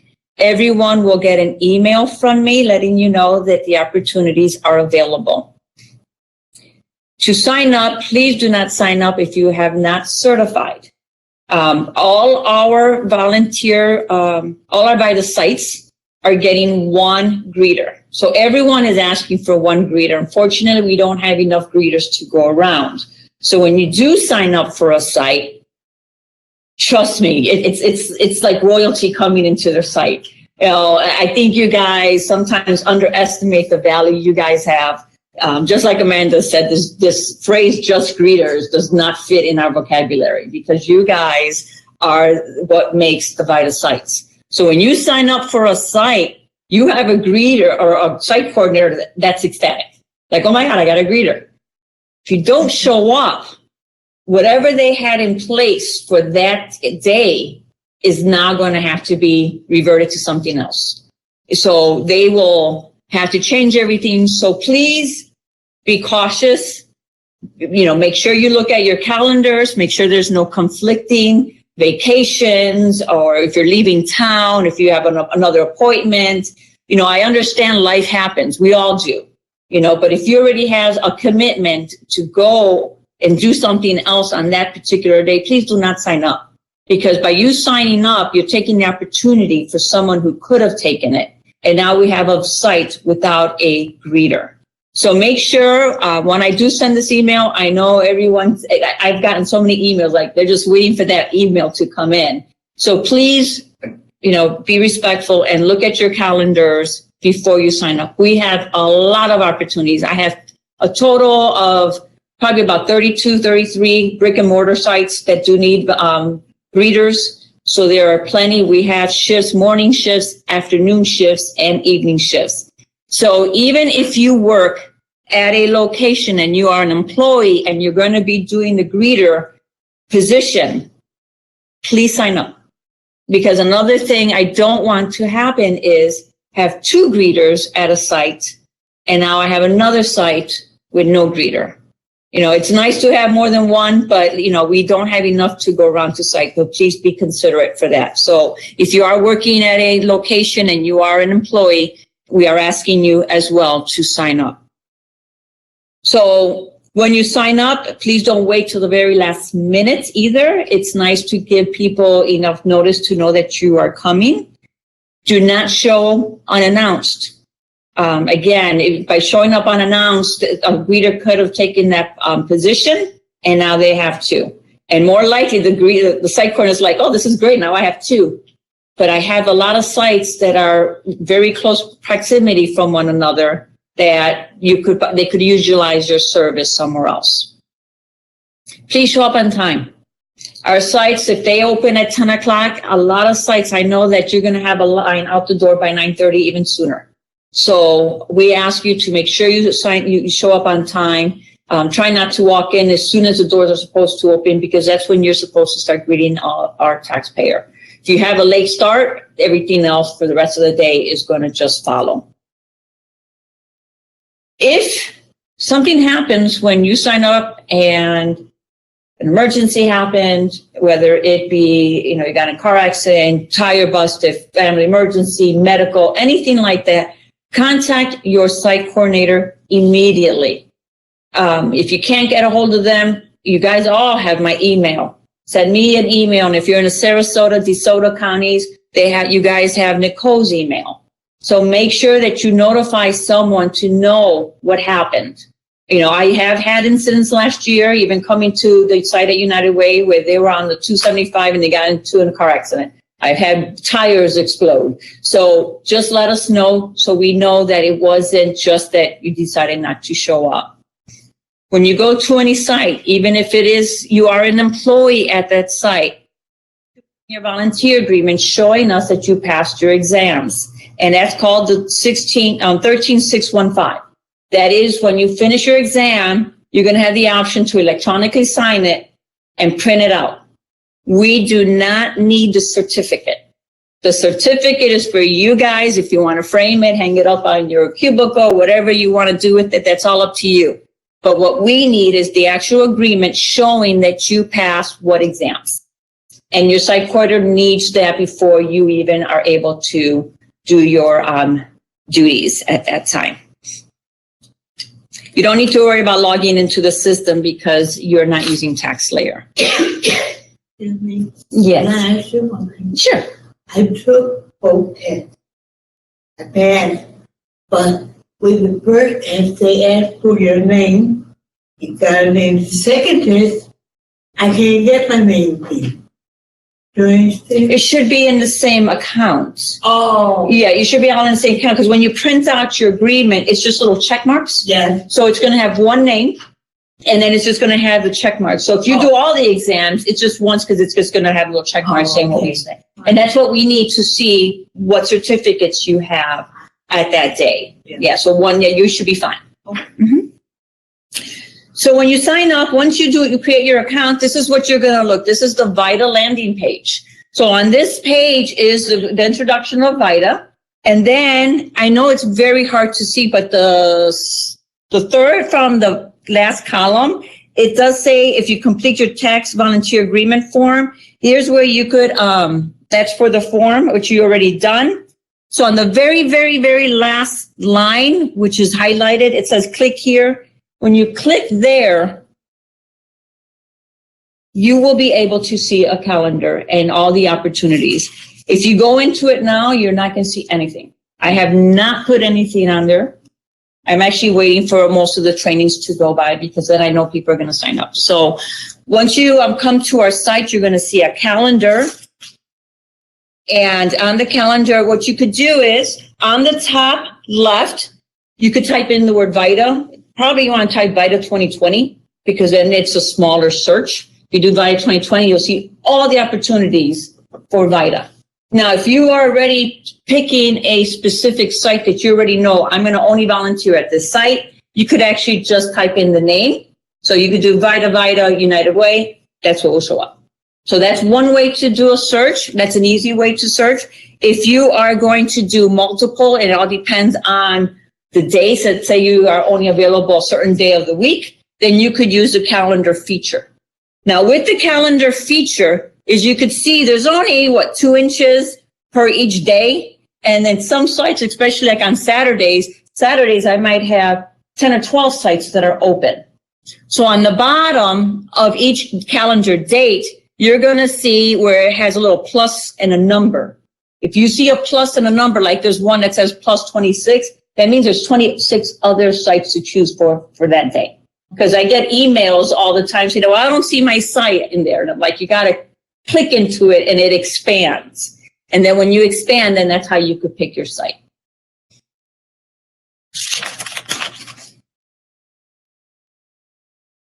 Okay, so one thing I want to talk before I move on is when you do your sites and you expand, make sure that you had the right date, the right time. If things change, once you register, your site coordinator will get notified. Okay, so whatever you make changes on your account, I don't get notified, but the site coordinator will. So so once you sign up, then the site coordinator will take over. So in the past, we've had volunteers that have signed up and didn't show up. And it wasn't because of an emergency or because something happened. They just, whatever the case may be, decided not to come. Some of our sites only want two volunteers because with the site coordinator, that'll be 3, and that's all they could hold because the site is so small. And then I have other sites that might have as much as 10 volunteers because they have a larger space. All the sites are treated, in my eyes, the same way. If you say you're going to be there, please be there. But what happens is when you don't show up when you're supposed to, it could affect the site in a different way. If they only wanted 2 volunteers and you didn't show up, or nor the other person decided not to show up, and there's nobody there but the site coordinator, but she has a room full of taxpayers, she's going to have a problem. She's going to be calling me. She's going to be calling Amanda. She doesn't know what to do because now they can't prepare returns when she expected 2 returns or 2 taxpayers. We have some sites that use a number system. If they know they're going to get 4 volunteers and they're doing a tax return per hour and they're open 4 hours, they're going to I have 16 slots available. I'm going to take 16 taxpayers and do their return. But only 2 volunteers showed up. That's half people without the returns getting done. So because of that, and it's been an issue with the program, as long as I could remember, we are now we have created some guidelines, and we are going to follow through with these guidelines. I really hope that I never need to make a phone call or send out an email to actually implement what I'm about to say. So like I said earlier, our clients rely on our service. We have a lot of clients that when they go to their sites, they're getting a ride from a friend or a family member. They're taking public transportation. They're taking Ubers. And they might not even have the funds to do so, but they have to get their returns done, so they will. We have people that are being dropped off at sites, and they're like, well, I'll be back in an hour and a half to pick you up. Then they show up, and there's no volunteers. It could be very, very stressful for the site coordinator that's there and for United Way. So what we're going to do, we're going to implement some rules. When you are signed up, and like I said, I stress all the time, look at your calendars before you sign up. You know, don't sign up and then, oh my gosh, I forgot I have a doctor appointment that day. You know, oh, I have to, take my daughter to the, that is why I'm asking you to make sure you look at your calendars before you sign up. When you sign up, make sure that there's no conflicts on your calendar. Remember, we have 32 sites that are brick and mortar, plus we have what we call mobile sites. Mobile sites, when you sign up for those, we are really asking for just 1 or 2 taxpayers, because we're going to actual agencies to do their returns for their employees. A lot of times they give us a room that only could have fit maybe 2 or 3 people. So when that site coordinator relies on you, you're all that she has. We do not want to sit there and go to this agency and, oh, guess what? We have to cancel. I know, and those are appointment only. So an appointment only, they're required to do 10 appointments. So if you don't show up, that's already 10 if that was 1 slot. So please, I stress, make sure that you sign up, you show up. Once you sign up to hands-on, you're going to get an email automatically 72 hours prior to your shift. When you receive that email, that is the time that if you are unable to make the appointment, you cancel your opportunity and you call the site coordinator. That is the time. Your site coordinator will rely on those emails coming in. They already know that this is what they're looking for. If it's Friday night or it's Friday and you're supposed to show up Monday and you decide to have a great weekend and do what you need to do, and then Saturday night at 2 a.m. you decide, I am canceling, we get that email and it's going to note the hour, the minute that you canceled. So you're not canceling on a weekend when they're not looking at this and it's too late. So you have 72 hours to cancel. So if you're supposed to be there Monday and it's Friday, your opportunity to cancel is that Friday. Don't be canceling Saturday morning at 2 a.m. or Sunday afternoon or even the day of. Because here's what's going to happen. If you're a student and you are required to do these hours and you don't show up and it wasn't justified, I will be notified by the site coordinator. So in order to let me know that you did not show up to your opportunity. I will then send that information to the professor or the coordinator who's ever in charge of that school. They will take care of that issue. If you are not a student, you are a community volunteer, you'll be getting a call from me. And this applies to everyone, all volunteers. Second offense, it happens again, not justified. I take over from it. I give a courtesy email to the professor if school's involved. I will send the information to Rebecca Kane, who oversees the hands-on software. She will block you. You will no longer be able to volunteer for the VITA program. And if the hours are required to graduate, I'm sorry, but that would be something that would be between you and your professor. We've been lenient every year, and every year I hear the same thing. It is getting better. I will say it is getting better than in the past, but we still need you guys to show up. And like I said, we're giving you 72 hours. Something does happen, let us know immediately. Everyone has our contact information. If you need any information that you don't have, you let me know. Everyone has my email. When you sign up, like I said, on the first day, please arrive early. As the greeters, we do want you to get there always earlier because you're the first contact person. And again, a lot of our sites are going to be so busy before you even get to the door. So the longer it takes for you to get prepared and before you even see the first client, it's how long it takes for the tax preparer to get that return started. Make sure you don't need to register with the site coordinator. That is for the tax preparers because they're logging into the system, and same thing with the tax slayer login and password. But we do want you to sign in and out. We do have a sign-in sheet for the volunteers. It is very important that everyone's hours are recorded. We're not doing this to micromanage anyone. We do this to recognize you guys. We have some volunteers that go way above and beyond, and there is an event that United Way does hold for volunteers. So this is more for us to show, again, appreciation. It is not to micromanage anyone. It is also important for our students. Our students do need these hours. And some students, if they are required to do 20, that's all they're going to do. So we want to make sure that their hours are recorded correctly.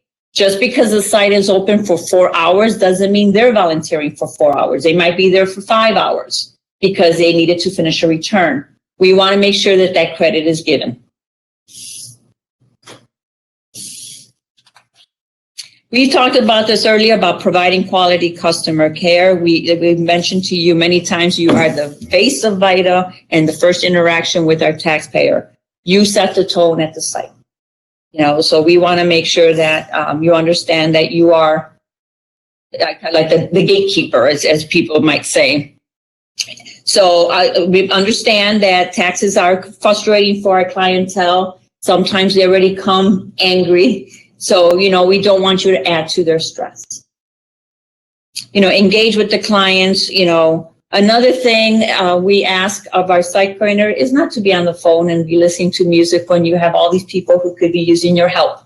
We want them to have an experience. I always look at myself as, how would I feel if I was in their shoes? And I know I go to places, and when I see someone who could be helping me and they're there talking with their friends and there's a line behind me, you start getting more angry. And even though you try to not show it, you're already upset. And if that continues, by the time you talk with that person, you're already going to be in a foul mood. So try not to do that. Again, we're going to have visits. Site coordinators are aware of this. Try to be considerate with the clientele that come in. Answer the questions to the best of your ability. We don't expect you to know all the answers. And remember, stay away from the tax law questions. I know that when someone asks me something, and I think sometimes people think I have all the answers, and I definitely do not. I will always say, great question, and I'll get back to you because I don't have all the questions. That's why we work as a team. And that's what we're here for. We don't ever want you to feel that you're lost or you're on by yourself, because you're not. You have support from many different avenues and sources. And never give out, again, we keep stressing about tax law. Do not give any tax law questions answered. If you have free time, we do have other things for you to do. And not many people, I know with the VITA program, when we first open our doors, end of January, it's going to be chaotic.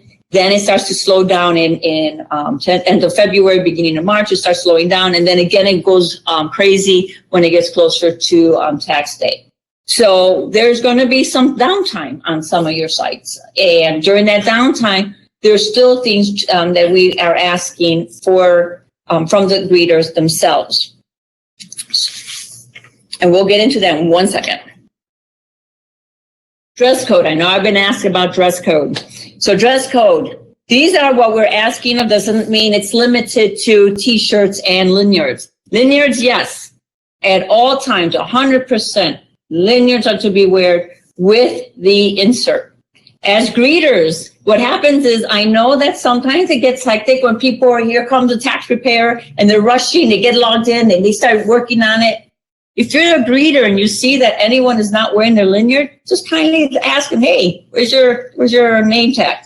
And a lot of times they're like, oh my God, thank you. It's in my bag or in my purse. be aware and making sure that your site runs, smoothly. Because I think that a site is not only a site coordinator site, it's also the greeter site. It's both of you. One is in the front end and one's in the back. So with you two working as a team, you guys are going to have an awesome site. So always make sure that the lanyards are worn at all times. We do ask to dress business casual. Please stay away from the cutoff shorts and the torn jeans and flip flops and everyone should know we're all adults.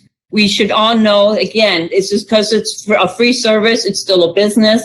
Dress accordingly. We're not asking you to wear a 3-piece suit or, high heels and nylons. We're asking you to wear appropriately. To ask yourself again, if you went to the doctor's office and your doctor shows up in a cut-off shirt and both torn jeans, how would you feel when he starts giving you recommendations? So it's one of those things. Ask yourself, how would you like to be seen? So if you don't want to wear the t-shirts, we're not requiring to wear them, but I would love to see more green than not. This year, they're a little bit different. They're the same color, but they now have our VITA information, our tax, our mobile calls number is going to be on there. So if people ever see you, you're going to be like a little walking billboard. I think they look cute.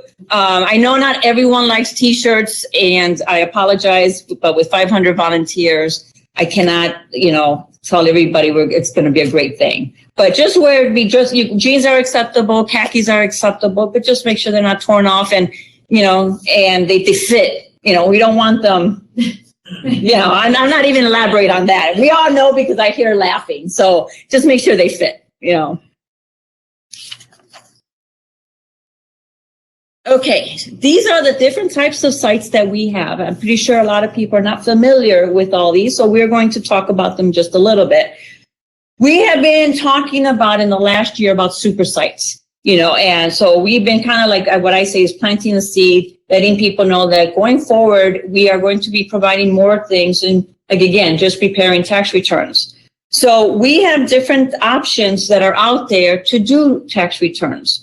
So we have what's called drop-off. Drop-off, we did a pilot this summer, and it worked really well. So some sites, we are going to provide them these scanners, and it's going to have a laptop already built in together. They speak with one another. That laptop alone is it has a software that's in there, and it's going to be a secured software. So if one of these sites, which is Daystar, Life Center in Pinellas County, CDC of Tampa, and Sulphur Springs. Those 3 sites are going to be provided this laptop with the scanner. If by chance that no volunteers show up and you only have one, you could still do the intake. Make sure you do a thorough intake. Make sure all the documents are in order. Make sure you collect the IDs, and you're able to scan all this information into that laptop. And the reason it's acceptable, it is because it's secured. It's not going anywhere. It's already where it's safe. So what's going to happen is when that return has been submitted into the system, that return will go to our United Way offices. So United Way in Sarasota and United Way in Tampa have the capability of going to have their volunteers prepare that return. It's a 7-day turnaround. Let me express that again. It's 7 days. So if your site is open Monday, Wednesday, and Friday, and that person showed up on Monday, that return is not going to be done on Wednesday. It's 7 days. So it's following Monday. Because we have other returns. Our both Sarasota offices are doing returns as well. So it's not like we just have someone sitting there waiting for a return to pop in. When that return is submitted, you have to let United Way know, hey, we submitted a return. That way they know to look for it. So what's going to happen is they do the return. And even if you get one volunteer the following week, even if it's the same one, it's okay because the return was completed at the United Way office. So you still have 2 people doing that return. It is very important to understand, though, that intake has to be done. It's an entirety. Anything that you are missing, it's going to delay that return. If you have any questions, again, this is something that as a greeter, you want to talk with the site coordinator and making sure that all gets taken care of. Because you'll probably have the return is you're only doing the intake process, but we want to make sure it's done correctly because it still needs to be done fully. So once you do your intake, you give it to the person that's there who's going to do it. They're going to make sure everything's done correctly. It gets scanned and then it gets submitted. But that's something that if you don't have enough people at your site, you could let the client know, you know what, we don't have enough staff. Would you be willing to do a virtual return? And it's up to you to explain it to them, the process. You know, it's going to be a two-step process. It's better than not getting a return done or paying someone else. Okay.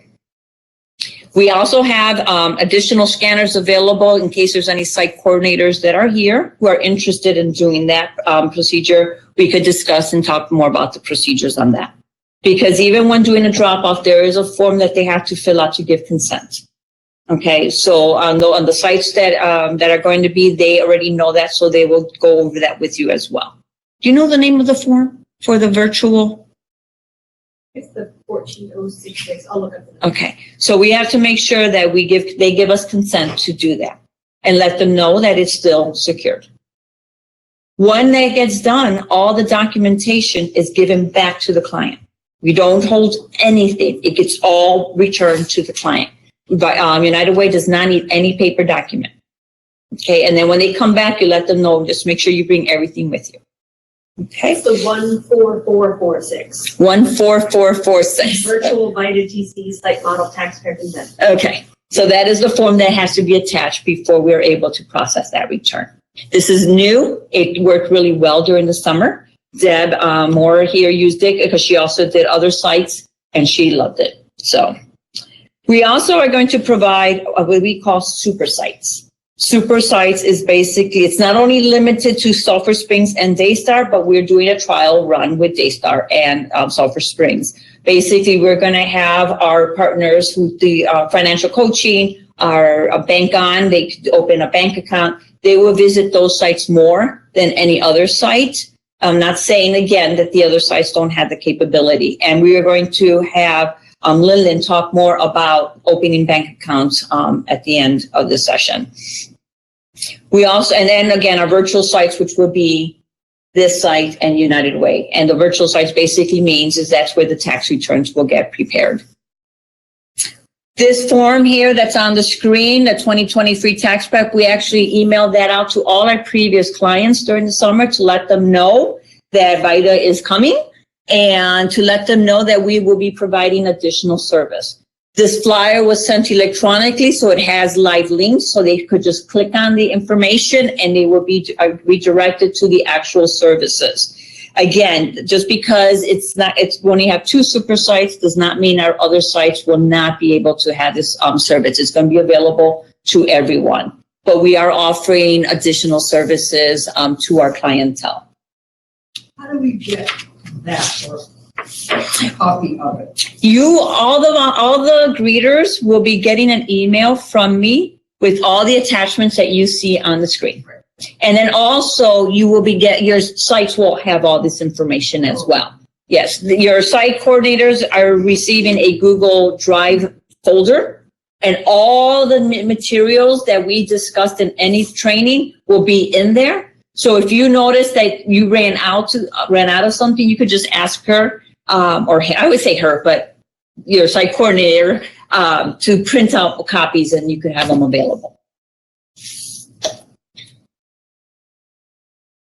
Okay, so with additional services that we provide, we are all familiar with the split to refund, the 8888. Bless you. Basically, when you are doing the intake, one of the questions is, do you want to split your refund? And if they are aware, that's one way of saving. We also have FAFSA, which is the free application for federal student aid. Students who are going to college should all should be applying for FAFSA. It's free money. If they are applying for grants or scholarships, they always have to apply for FAFSA first, regardless if they qualify for it or not. So we want to make sure that that is a question that you probe. So someone has a student and you're doing the intake, that's a good question. Oh, you have a 17-year-old. They're going to be going to college next year, aren't they? And you're like, oh, yeah. Oh, did they apply for FAFSA? You know, it's information. A lot of people are not aware of that benefit. I know when my daughter was at that age, if someone didn't just bring it up to my attention, I was not aware of it. And it does help. It helps for the college. So we don't expect you to know how to apply for FAFSA, but if you ever give someone an information and they are interested and you don't know what to do, talk to your site coordinator, because they will be able to help them and direct them to the right person. Or you could reach out to me.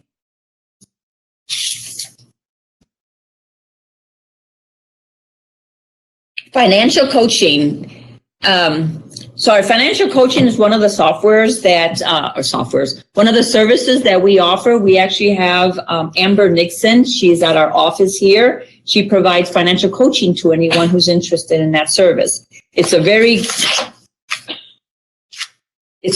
good service that she provides. She could help with their credit score. She could help for education. She could do a nice spending plan across and deal with hurdles for their financial needs. She has volunteers that are certified that will handle this with their clients. It's not something that we're asking you to do, but we want you to be able to direct them at the right direction. They also will give an action plan as well. For that. It's a really nice benefit. She works with all these coaches and they help people just get more, They're more, confidence. Yeah. So they're just more, but they just know how to handle their finances a little bit better. Sometimes people just need a little push. So, any information that, you want for that, Amber Nixon will be the contact person. I think we're going to talk more about that as well. Yes. Yes. Okay. So last one for me would be this one. And we're going to talk more about that one. Did I miss one? There. Okay. There it is. I thought I missed one. Okay. So before we have Lyndon talking more about the service that she's going to talk about, which is opening bank accounts, I want to talk about the last entity that I want to discuss is our low-income taxpayer clinics. Those are what we call the LITCs. So an LITC is basically an attorney who provides services to our community for free. They're pro bono attorneys. They deal with the IRS. They could help with payment plans if the client has a situation where they owe money and are able to pay the tax debt. If they received a letter from the IRS and they don't know what to do, if they've been audited, they're there to help our clientele.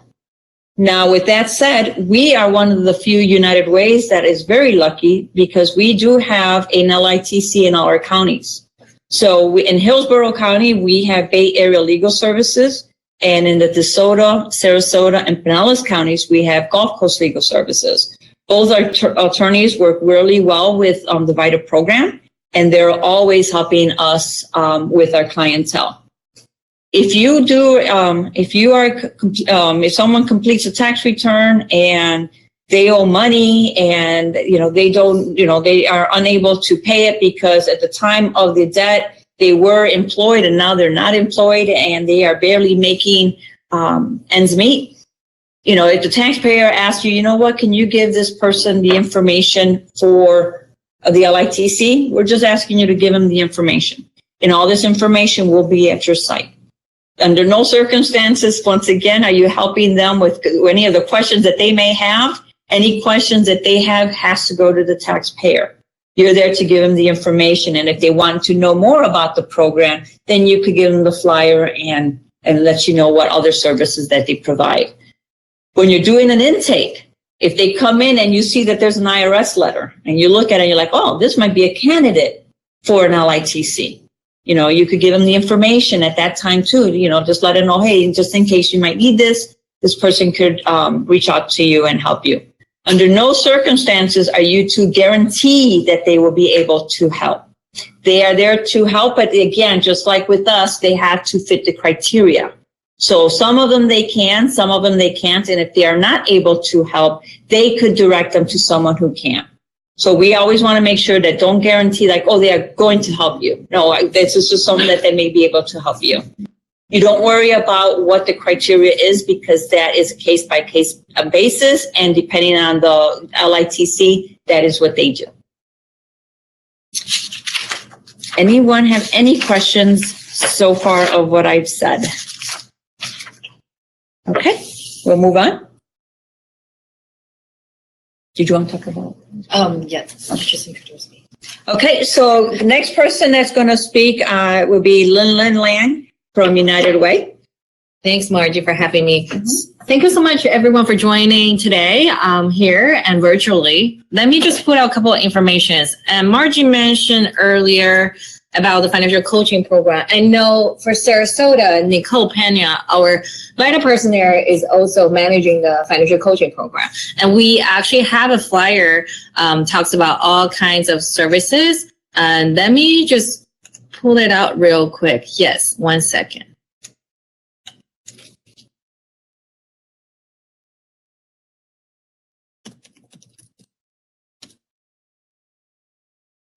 So when I'm pulling out the information, I can share a little bit about what BankCon is really about.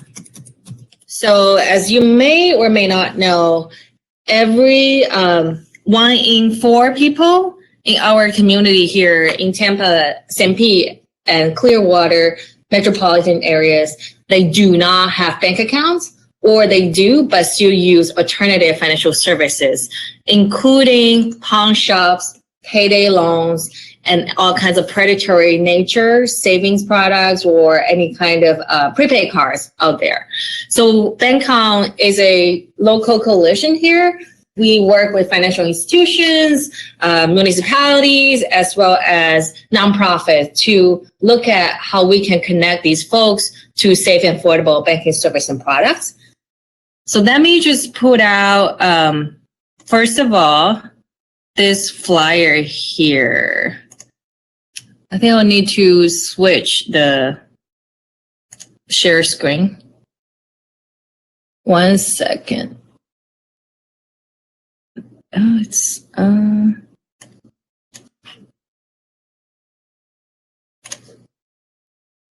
just let me stop sharing for now and let me switch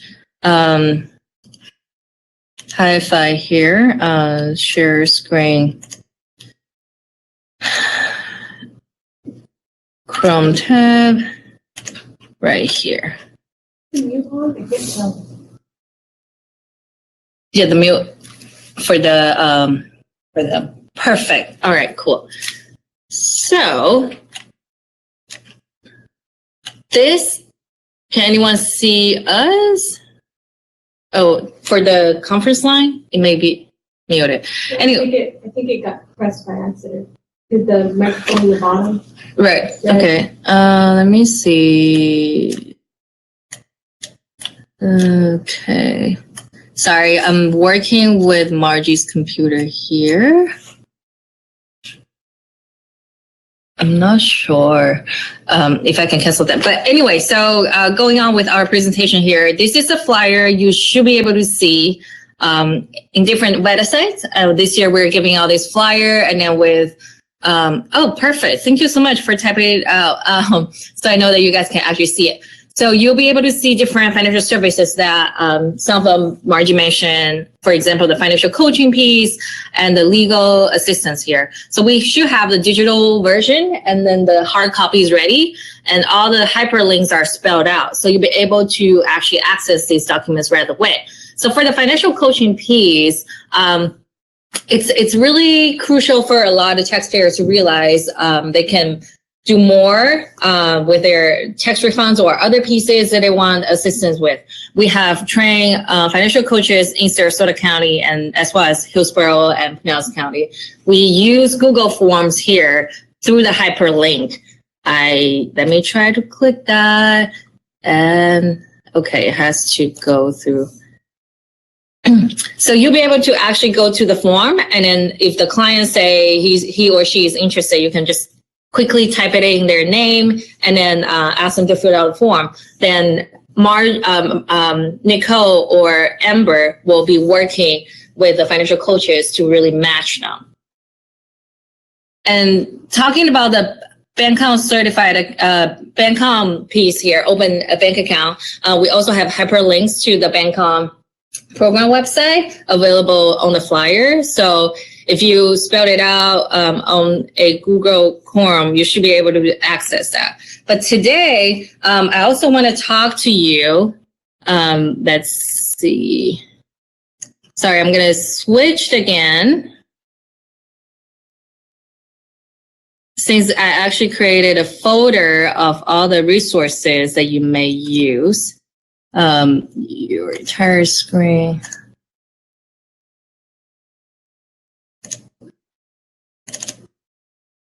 So, okay.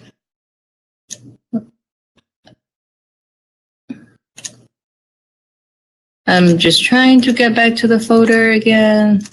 Oh, here we go. So I actually created this Bancom Suncoast resource folder, and some of them I'm going to talk about in a bit.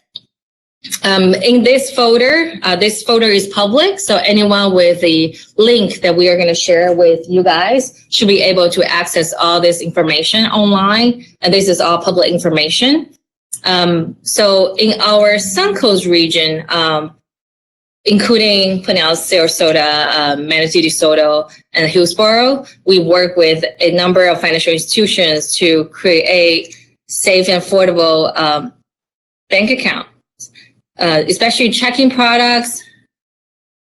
Here is a list of all the accounts currently meet the criteria.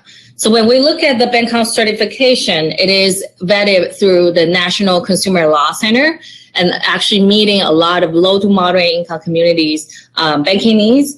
The key feature for these accounts is no overdraft, because overdraft is a huge issue whenever I talk to taxpayers that have been not liking their accounts. That's a key issue. And then we also these accounts don't have any non-sufficient fund fees, meaning there's no minimum balance for them to keep in the accounts. So the trade-off will be there's no check writing, but they will not be charged for $35 per transaction overdraft fee, which is a good thing for them to keep more of their paychecks.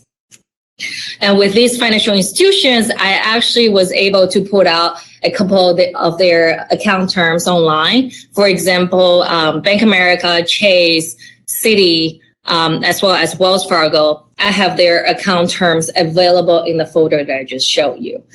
So why is Bancom relevant to VITA, right? Why is Bancom relevant to the services we're providing here? Because we believe VITA can be a great time point for us to engage in banking conversations. Studies show folks will actually may change their behavior, especially financial behavior, when these type of major life events happen. When they're thinking about tax refunds or they are receiving some sort of major check, it is the best timing to engage them in better money habits, including having a checking account or reevaluating their checking products that they're using. So this is our flyer, and we should have all the flyers ready at site. And on the other side of the flyer, you should be able to see a chart here that we break down all the fees they might have saved, just by simply opting to a Bancom certified account instead of using check cashing services or getting money orders somewhere else, or using this type of prepaid payroll card that they get for a lot of retailers now and fast food chains. They give out these high fee payroll cards, so they don't need to cut checks for their employees. However, a lot of those cards cost $1 every time you check your account balance. And then there will be another $1 whenever you swipe it. So these fees are under the account maintenance category. If you are talking with a taxpayer at your site, it's really a simple kind of a conversation to start. Are you paying any kind of fees that you're surprised about, or are you actually liking your products, especially banking accounts, if they're using them fully? Because we also come across a lot of cases, taxpayers coming in and say they do have an account, but they don't really like it. And then they hand me this prepaid card that they got from a predatory lender, because they have new products every year evolving, and they're giving out, especially in low to moderate income communities, that they're giving out to people saying this is really fast, because we do know direct deposit is a fast and safer way to receive their tax-free funds. But we have to make sure these tax-free funds are direct deposited into a safe and affordable checking accounts. So that's why we want to kind of ask you all to help us make sure taxpayers are aware of this piece and the services that we provide. And I am going to show you another information here. It's a tool that I created to help you navigate different certified accounts available in our region. Here, I know it's a little bit tiny. I also have hard copies and digital copies available here. Oops, sorry. You should be able to see different financial institutions. Let me just navigate this real quick. So on the very left side, you see different financial institutions, and then you have account names listed here. We also have account names listed on our flyer. It is really important to understand every financial institution may have 20, 30 different checking products available. A lot of times consumers walk into a branch location, open an account without knowing which specific product that they actually sign up for. So for these type of no overdraft, low cost checking accounts, these are the specific listed name here that you want to refer taxpayers to. So for example, if somebody is interested in opening a bank account certified account with Chase because they banked with them before and they like it, then you will want to refer, a secure banking account here as the account product they would like to ask about, or maybe even open with the branch location or online. And I also listed minimum opening deposit number here. Some of them says zero. Zero means when they, for example, some of them may offer online opening, meaning folks can open accounts online. Right away, they will have account number and routing number, which is great for VITA tax preparers to know. And they do not need to put in any money, usually in 30 days window. So during this window, the taxpayers will need to put in probably at least to open an account. So the account will be active. Usually, let's say the unbanked individual coming into a VITA site and he wants to open, in this case, Chase Bank secure banking account, they can just direct deposit the tax refund to that account. And usually the tax refund will receive within 30 days, right? It's usually taking 7-8 business days. We advertise 21. Okay, good to know. So, but still less than 30. Mm-hmm. So they should have the tax refunds there and the account will become active. It is also important to communicate, these accounts are low cost, but there's still some sort of monthly account maintenance fee associated with different products. It's important for us to communicate that upfront and be 100% transparent with taxpayers. That's why I created this tool for you all to look at. For example, in Chase's case, it's $4.95 per month, but we are also, saving them a lot more money. So they don't need to go to check cashing places. They don't need to get money orders somewhere else where they are paying other prepaid payroll cards. These are the money that they save. And now they only need to, put in $4.95 a month to use this type of product. We also have account opening links here. These are all hyperlinks, so you can click them through the PDF document.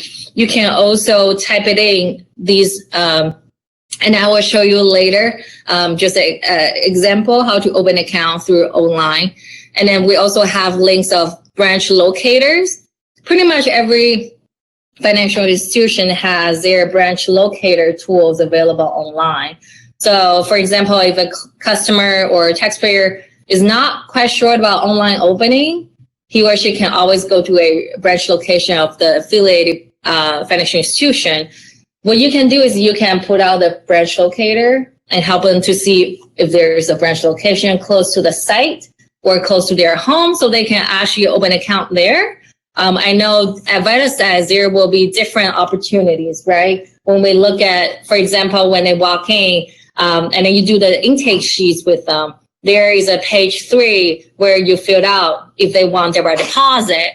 That's a chance you can have a conversation with them. Do you have a safe and affordable checking account?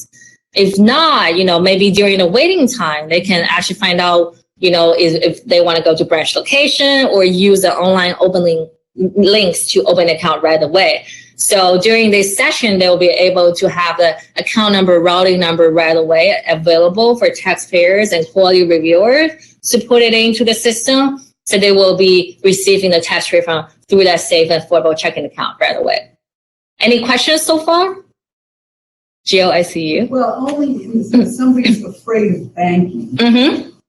And then we're offering this wonderful service that all of us understand the benefit Mm-hmm. of. Mm-hmm. But chances are a lot of our clients Mhm. will not. Mm-hmm. And the turnaround of this, letting that client understand what's going to happen if they sign up right now for one of these certified bank, I forget what you call them, but if they sign up for one of these things, I just don't, great for next time, but I'm unclear how it's going to kind of work for the immediacy of what's happening today, and I want my refund direct deposit. Am I going to leave with an assurance that this will happen, Mm-hmm. and my refund will show up in, I forget how many, 7, 20, whatever. 21. And I'm able to check it as soon as I get home. I say, wow, and I'm able to check every day to see what's kind of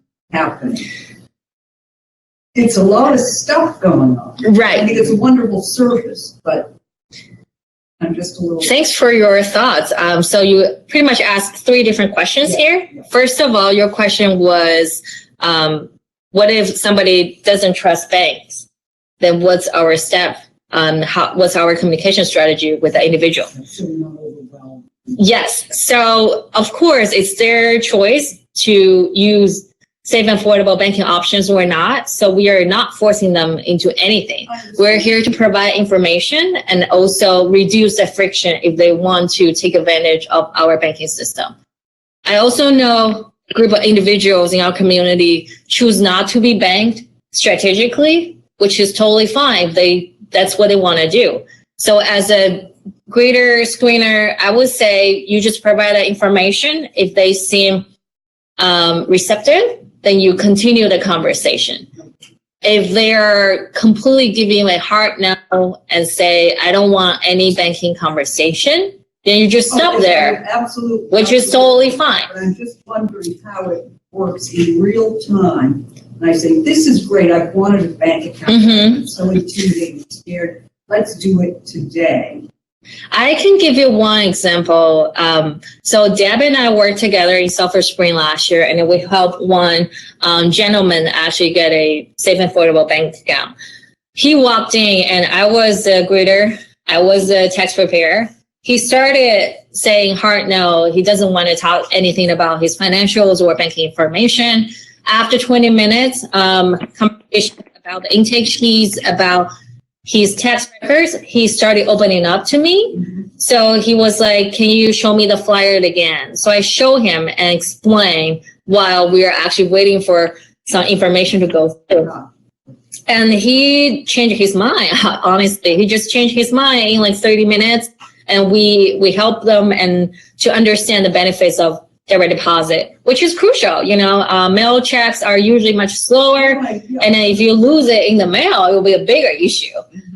So for direct deposit, it's definitely the safer and faster way. And I believe there's some posters generated by the CFPB, the Consumer Financial Protection Bureau, talk about the direct deposit as well. So it's really commonly vetted. It's a safe and a direct way to receive tax refunds.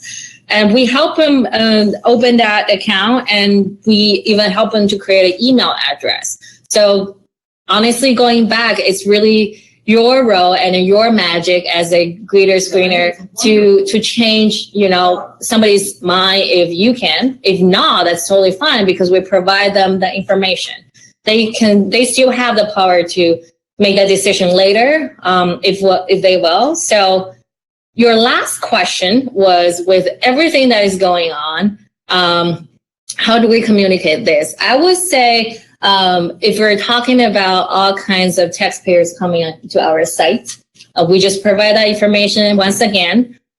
If somebody coming in only have a ITIN number, I will feel a little bit nervous about, directing them to financial institutions right away. I do receive messages from national financial institution listed here. Their national team give me guaranteed about, they're not discriminating anyone. And then some of the products are available for clients with ITIN numbers. But I also, recognize things may look differently at the branch level, because the national team can work with New York, California, and other states that have more progressive policy in place. And, in comparison to our state, I don't think we're there yet. So I'm a little bit nervous, just to be honest. If they are okay with what they are doing, then that's fine. We are here to provide information, and hopefully one day they will be able to really use the banking system here. It is really the starting point of, getting into the system and really taking advantage of credit score, and maybe achieve home ownership in the future. Practically, as we've got someone as a client, and we're talking about a direct deposit of their tax return, and they're unbanked, they Right. really have to, without us pushing in any way, shape, or form, of course I understand that, but they have to make that decision, sitting here right now today, Mm-hmm. get help with setting up a bank. Because when we send them away, regardless of how well we explain and all that, it's too late for them to have an effect on this return, the Yeah. funds again. Okay, I just wanted to, I would never tell anybody all that, but I just want to understand personally. Yeah. Kind of the background of it. And as a site coordinator, I always go back to that question. And it has happened at that point also, where they'll finally say, okay, maybe this is what I want to do. Yes, if they're at that point with you or with. Sure, but you've given the information, you've started the conversation, you've got them thinking, Yes, yeah. they've got another hour, the tax preparer, maybe they've waited another half hour. Thrilled that's, Right. that happened. But it does, and Lillian was there for that one incident with myself at another site. We opened them up on a smartphone and got people to do it. So, And then others might see that happen and say, sure, hey, look at this. well, hopefully they're not seeing it. They understand the state Right. of this service. Thanks, Deb. Just a note about other things that we're doing to communicate these services ahead of time. Margie has been working diligently on, creating these flyers. So these flyers are already sent to taxpayers who sign up the contact me card in the past years. So the plan is out. Yes, it's already out. So if they are checking their emails, they should see that flyer. And we have all the hyperlinks and information there. So the information is out there. And we're going to do another round of email e-blast. So they will see information more relevant to upcoming tax sites. And also, talking about direct deposit again, so they can take time to think about their banking options. And at the site, honestly, as a certified tax preparer myself, I have seen taxpayers not completely ready to file their tax returns this week. They may come back next week again, or the week after if they have more complications. Then we actually are talking much longer time window here. We can change how we can change their minds. So Great service. I love it. thank you. So continue with as a greeter screener here, the role that you play is definitely crucial. it's really the beginning of how we change people's mind about their, or like help them to build better money habits. So going back to the slides here that I can share with everyone on the webinar as well, where we talk about the direct deposits benefits, really safer and faster. In your intake sheet, page 3, let me roll down real quick here. It's really direct. They ask taxpayers, if you are due a refund, would you like to sign a direct deposit? Yes or no? So if you see a taxpayer put no here, it's a quick conversation that you can ask that individual. Do you have a bank account? Do you like your bank account? If no, then we can provide more information about BankOn. And also, there might be situations, as I mentioned before, that individual doesn't have email address. So you may need to create email addresses for them if they want to open a BankOn certified account on site. So question for all the volunteers here in the room, do you have access to a computer or a smartphone at your tax site? Yes. Okay, somebody say yes. I haven't. Yeah. Okay, cool. Yeah, so, as far as I know, all this information and links should work as long as you have a smartphone. If you have a computer, that'll be great. You can just kind of sit down with a taxpayer to put out some information if you want. As I mentioned before, this Google document here is completely public. You'll be able to see it. So the last thing, there are two ways to open a BankOn certified account here. Once again, you can open online or in branch locations. And also you want to make sure, as I mentioned before, the account names are very specific. You will need to refer that specific name and mention it to the taxpayers. So when they walk into a branch location, they know which product they're referring to and what they want to open. So here is the link to the resource folder. I'm going to pause here for folks on the line to kind of be able to maybe even explore it even. So what you need to do is just copy or you type it in this link here that is shortened through bit.ly. So you'll be able to open the folder right away on your Google Chrome browser, what have you. Any questions? Somebody on the line has a question? Yeah. Can you just spell out the link? Because I'm not seeing, I'm just audio. I don't have Sure. screen. Yes. Absolutely. So it will be a little bit complicated because it's a random link. It's HTTP. Right. Oh, you know what? Margie mentioned she will email the link to everyone.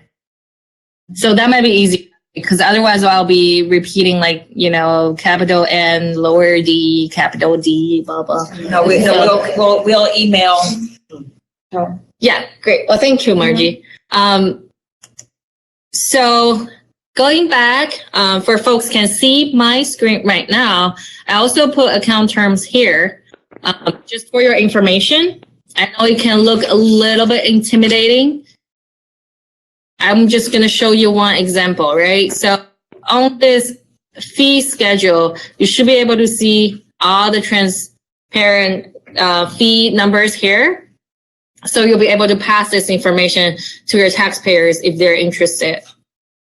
And all these informations are available online, so you'll be able to Google search them as well. So now I'm going to show you how to open one bank account online. Let me just give it a try. I'm not completely sure how this, because I'm not quite familiar with Margie's computer. Sorry. Okay. So going back to this folder, and when we look at different accounts, right? So I created an internal document for you all. Is this one. This internal document, so please don't share it with taxpayers. It's really for volunteers to navigate different links. So let's look at Chase secure banking account because we've been talking about it. So once you click link here, let me switch once again.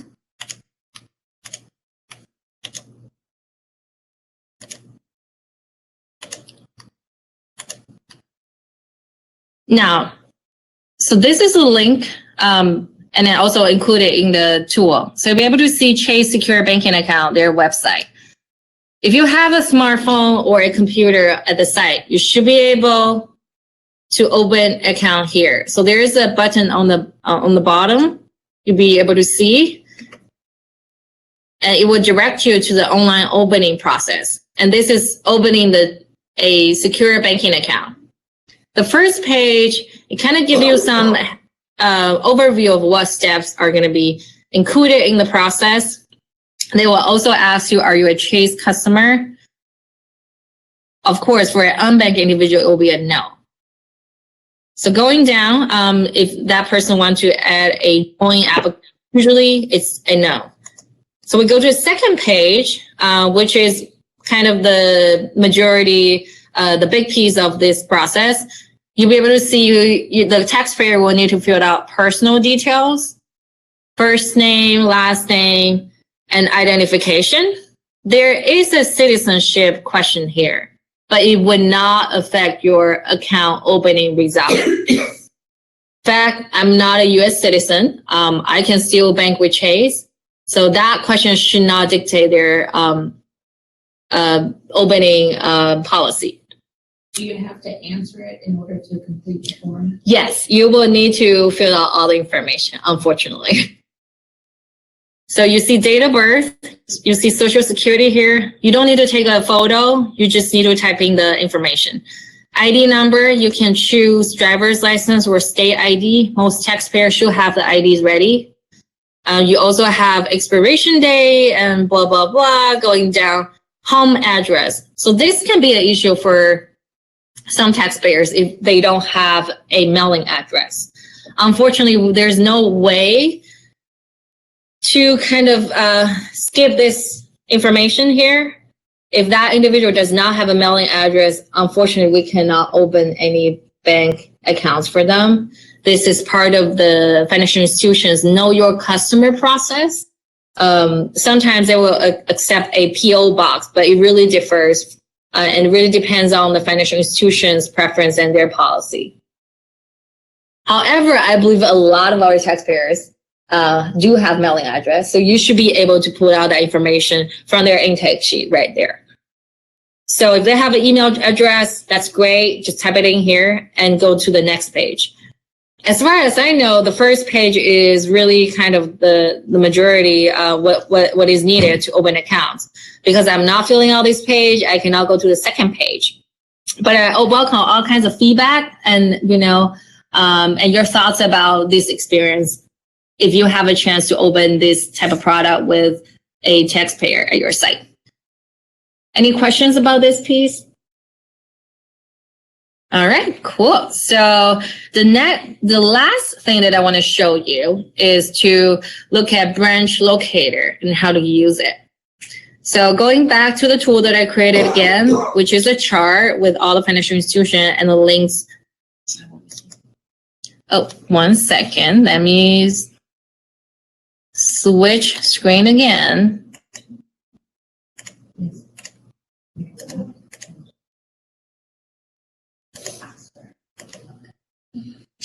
So going back to this document again, you will see the last column here is about the branch location.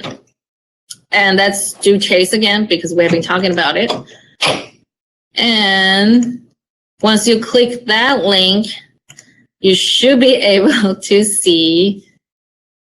find a Chase ATM or branch near you. So for example, we are at 33609, Tampa. When you click search, you should be able to see all the branch locations located nearby.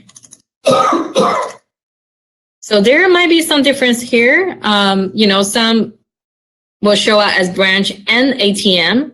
Some will just show up as ATM. It will be kind of important on you to identify those. Most cases, or you can actually change the future here. If you just want to see branch, apply, then you see all the full functionality, branch locations with full functionalities here. So I guess the closest branch to us will be Kennedy and West Shore. Any questions about how to use the branch locator?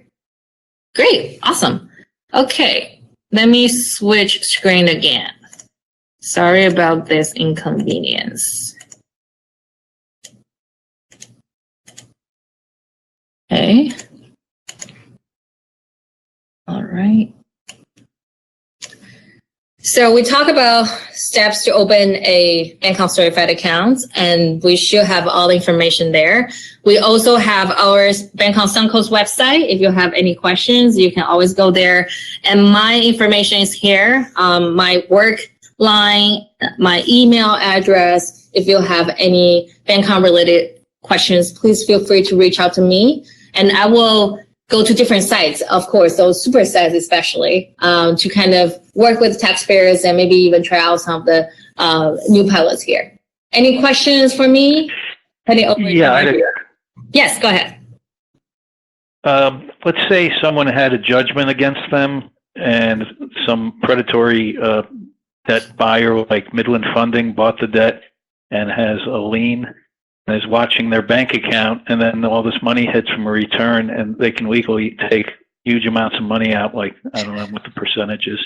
Is there any recourse to that? It's like, there are accounts where you don't use a social security number, or some way they can get it fast without having it garnished by the levy holder.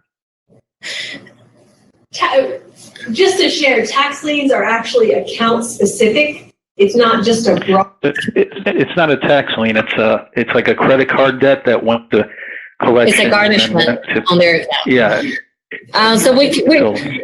Yeah. So we come across some individuals, not in our region but somewhere else.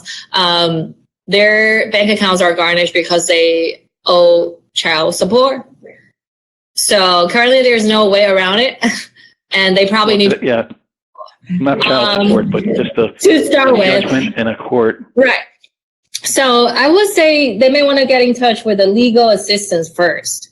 I know Ohio and New York City, they're piloting some sort of legal aid assistance to help individuals go around these type of garnishment on their bank accounts. But currently, I don't know anything that is happening here, specifically talking about how we can help individuals navigate that type of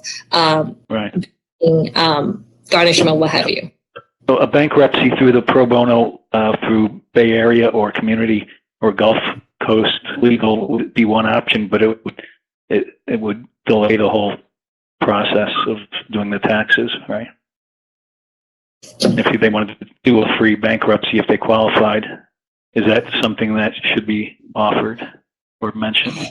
I think you're asking a very technical question right now. If it was anything bankruptcy related, we can't deal with it. Yeah, so Amanda just gave the words. Yeah. The VITA scope here. You can. There's clients doing bankruptcies through Gulf Coast Legal and Bay Area Legal for free, or there's $75.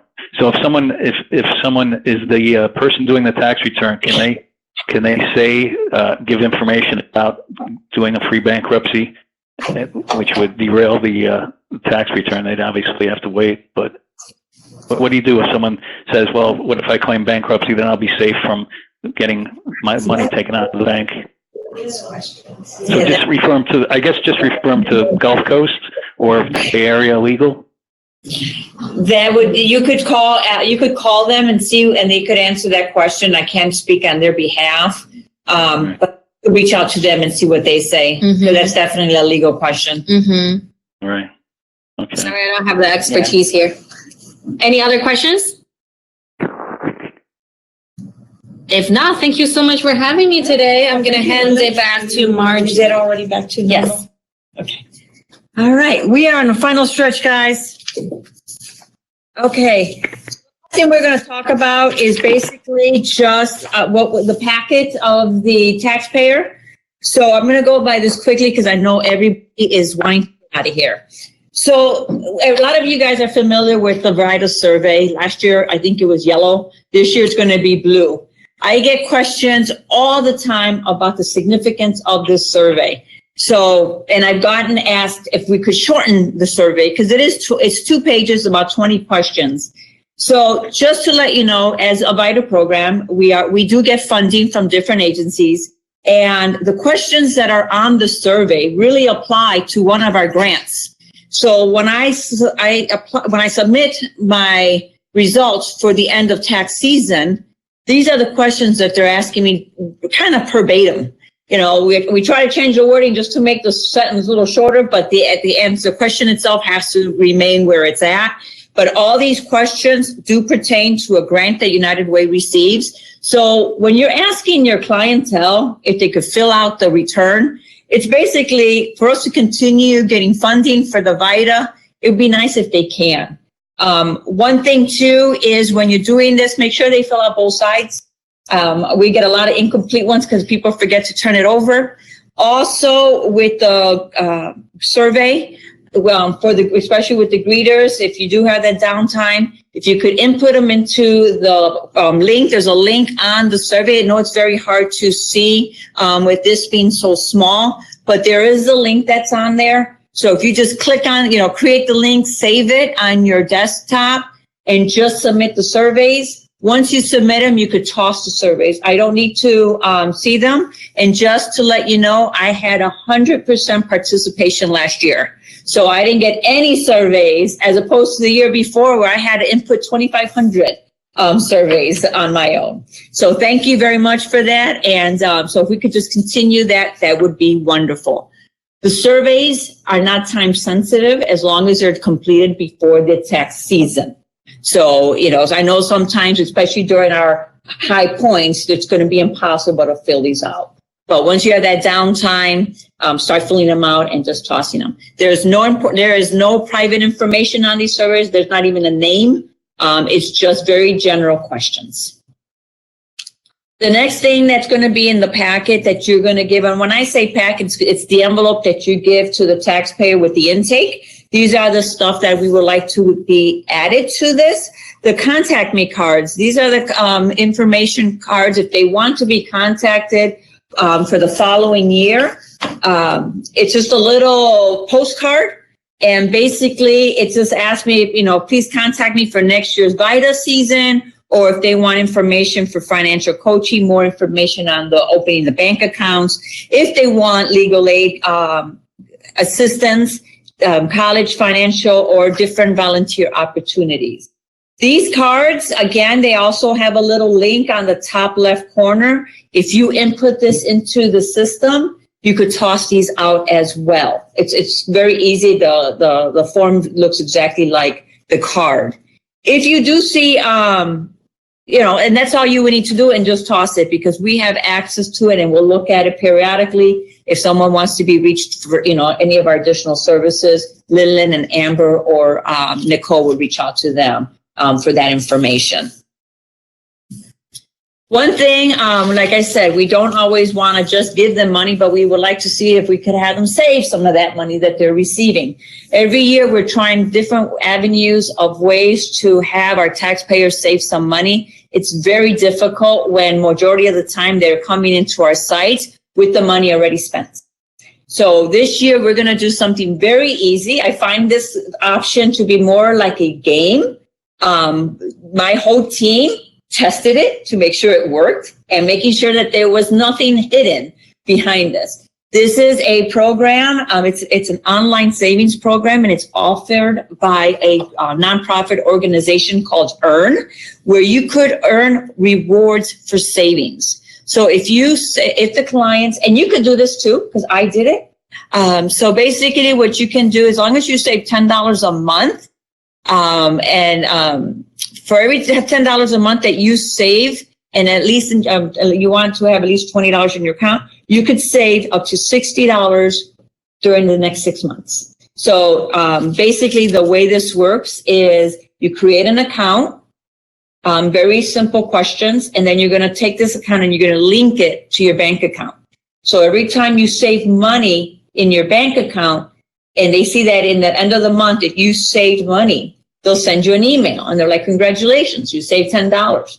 And what they'll do is at the end of the 6 months, you could get a check, they'll get an email from them saying you earned $60.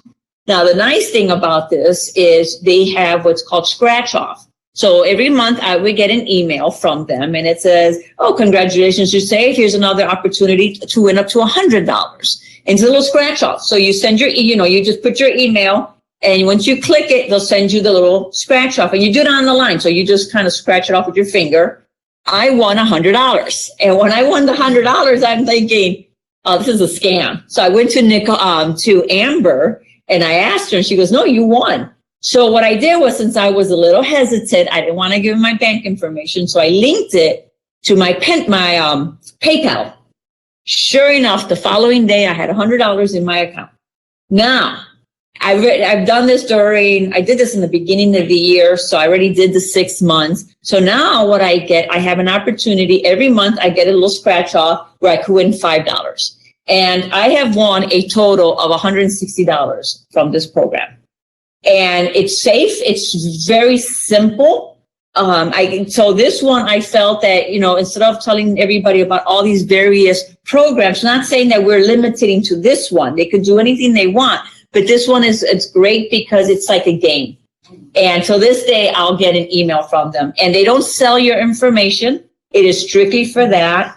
Once in a while I get an email, I think like maybe once a month. It's that for the 6 months, just talking about different ways of savings. So it is not, they don't bombard you with emails. It's safe. They don't sell your information to anyone. And like I said, $160 in my pocket. And I thought that was pretty interesting. So, and we will have this information for you at the sites as well with it has a little flyer with like the step-by-step information too.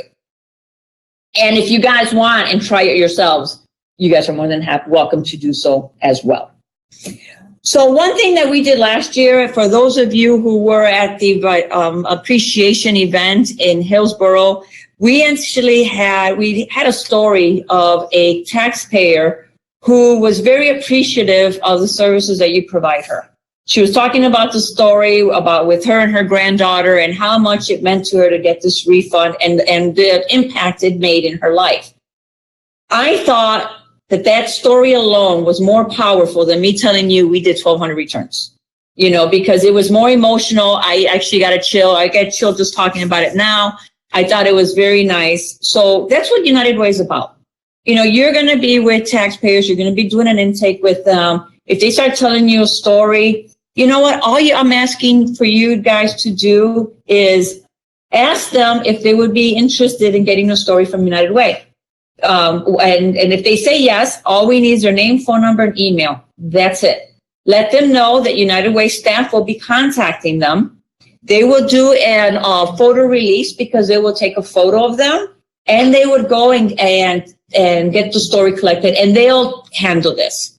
By them doing that, it'll be in newsletters, it'll be in social media. And of course, then, the more stories we collect, the more that we could invite them to our appreciation event at the end of the year. Last year we had one, but it would be really nice to have a whole table with just our taxpayers because again, as much as for everything that you guys do, this is the result that you guys do.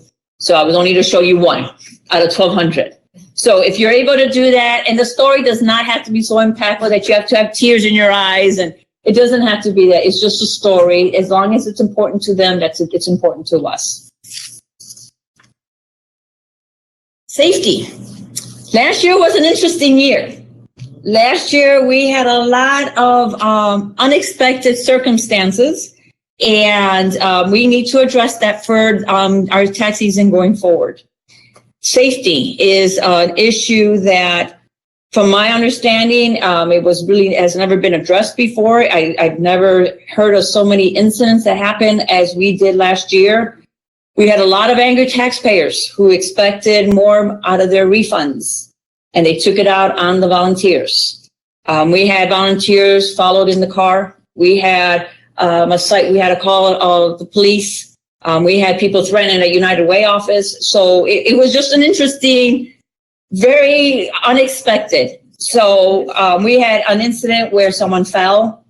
Okay, so things like that have to be addressed and have to be taken seriously.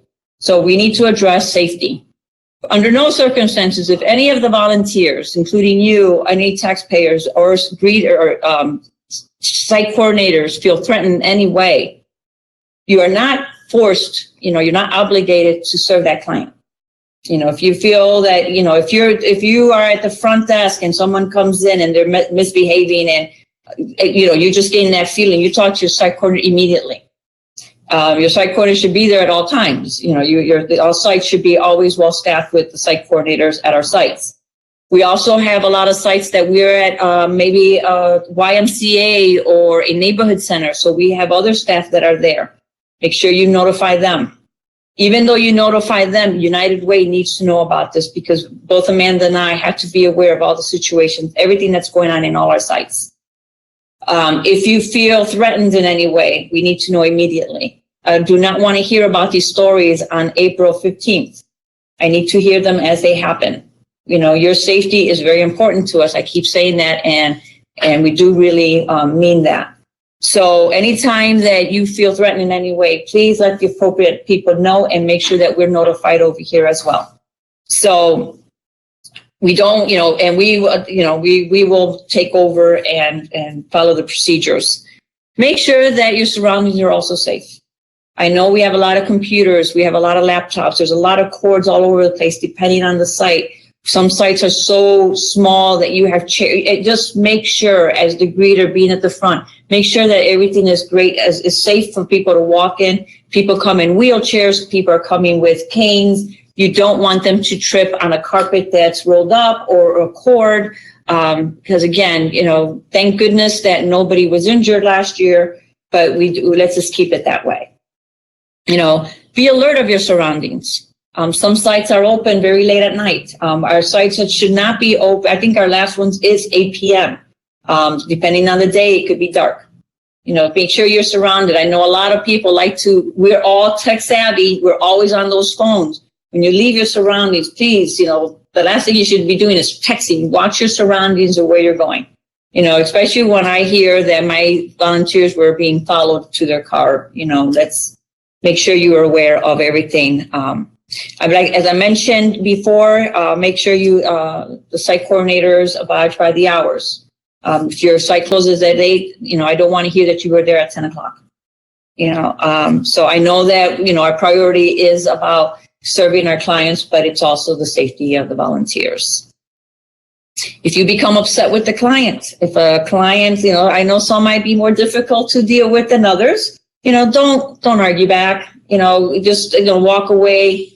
Get the site coordinator. We don't need an argument, especially at one of the sites, and like I said, a lot of the times they're already coming upset because they're confused. They're not sure of the process. They're worried.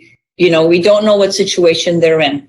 So, what I say is I'm not asking you to be a punching bag or anything, but just walk away and let the site coordinator know. So anytime, any situation, anything that occurs that you are feeling that is questionable or you're unsafe, always let the appropriate people know. So the last thing I'm going to mention is the taxathon. I know it's not applied to all our counties, but this is a big event. This is our 3rd annual. Last year, we prepared 172 returns in 12 hours. It was a really great success. We had a lot of people participating. It's going to be February 8th, which is a Saturday from 8 to 8. It's going to be at the Hillsborough County Community College. It's here in the Tampa, Hillsborough County.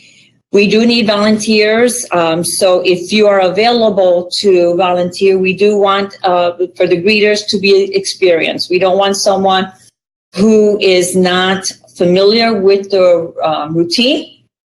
This I know, even though we call it's like a teaching hospital, I know that we like to teach. We're still going to be teaching, but it becomes difficult when we're doing the very basics.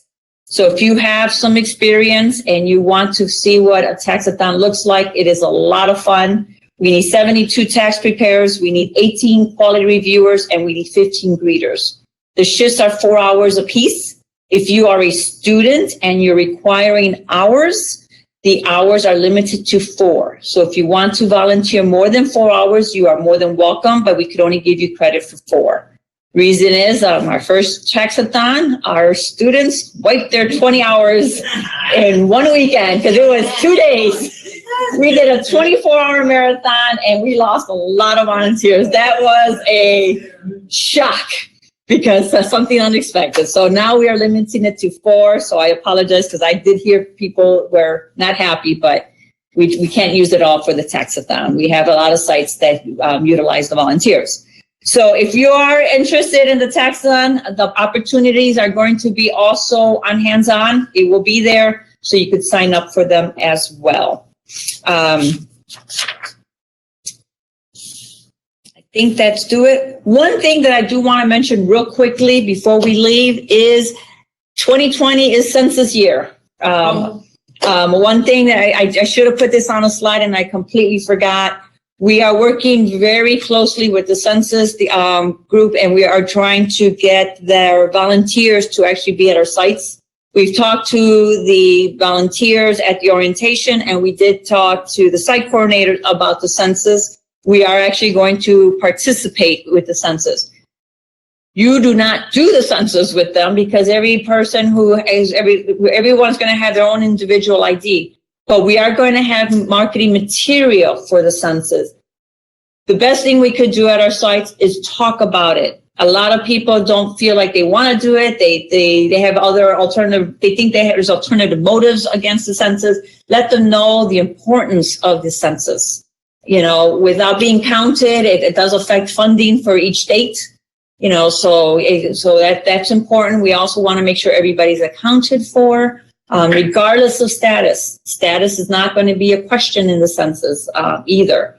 So let them know you're going to have all the information. I don't have the information to give you the bullet points, but when you get them, please talk about it. Let the people know the importance of it. The more they hear about it, you know, they always say it takes like 5 or 6 times before someone listens to what you have to say about something. So make sure that we keep addressing the importance of it. It does affect the state of Florida. So we want to make sure everybody's accounted regardless of status.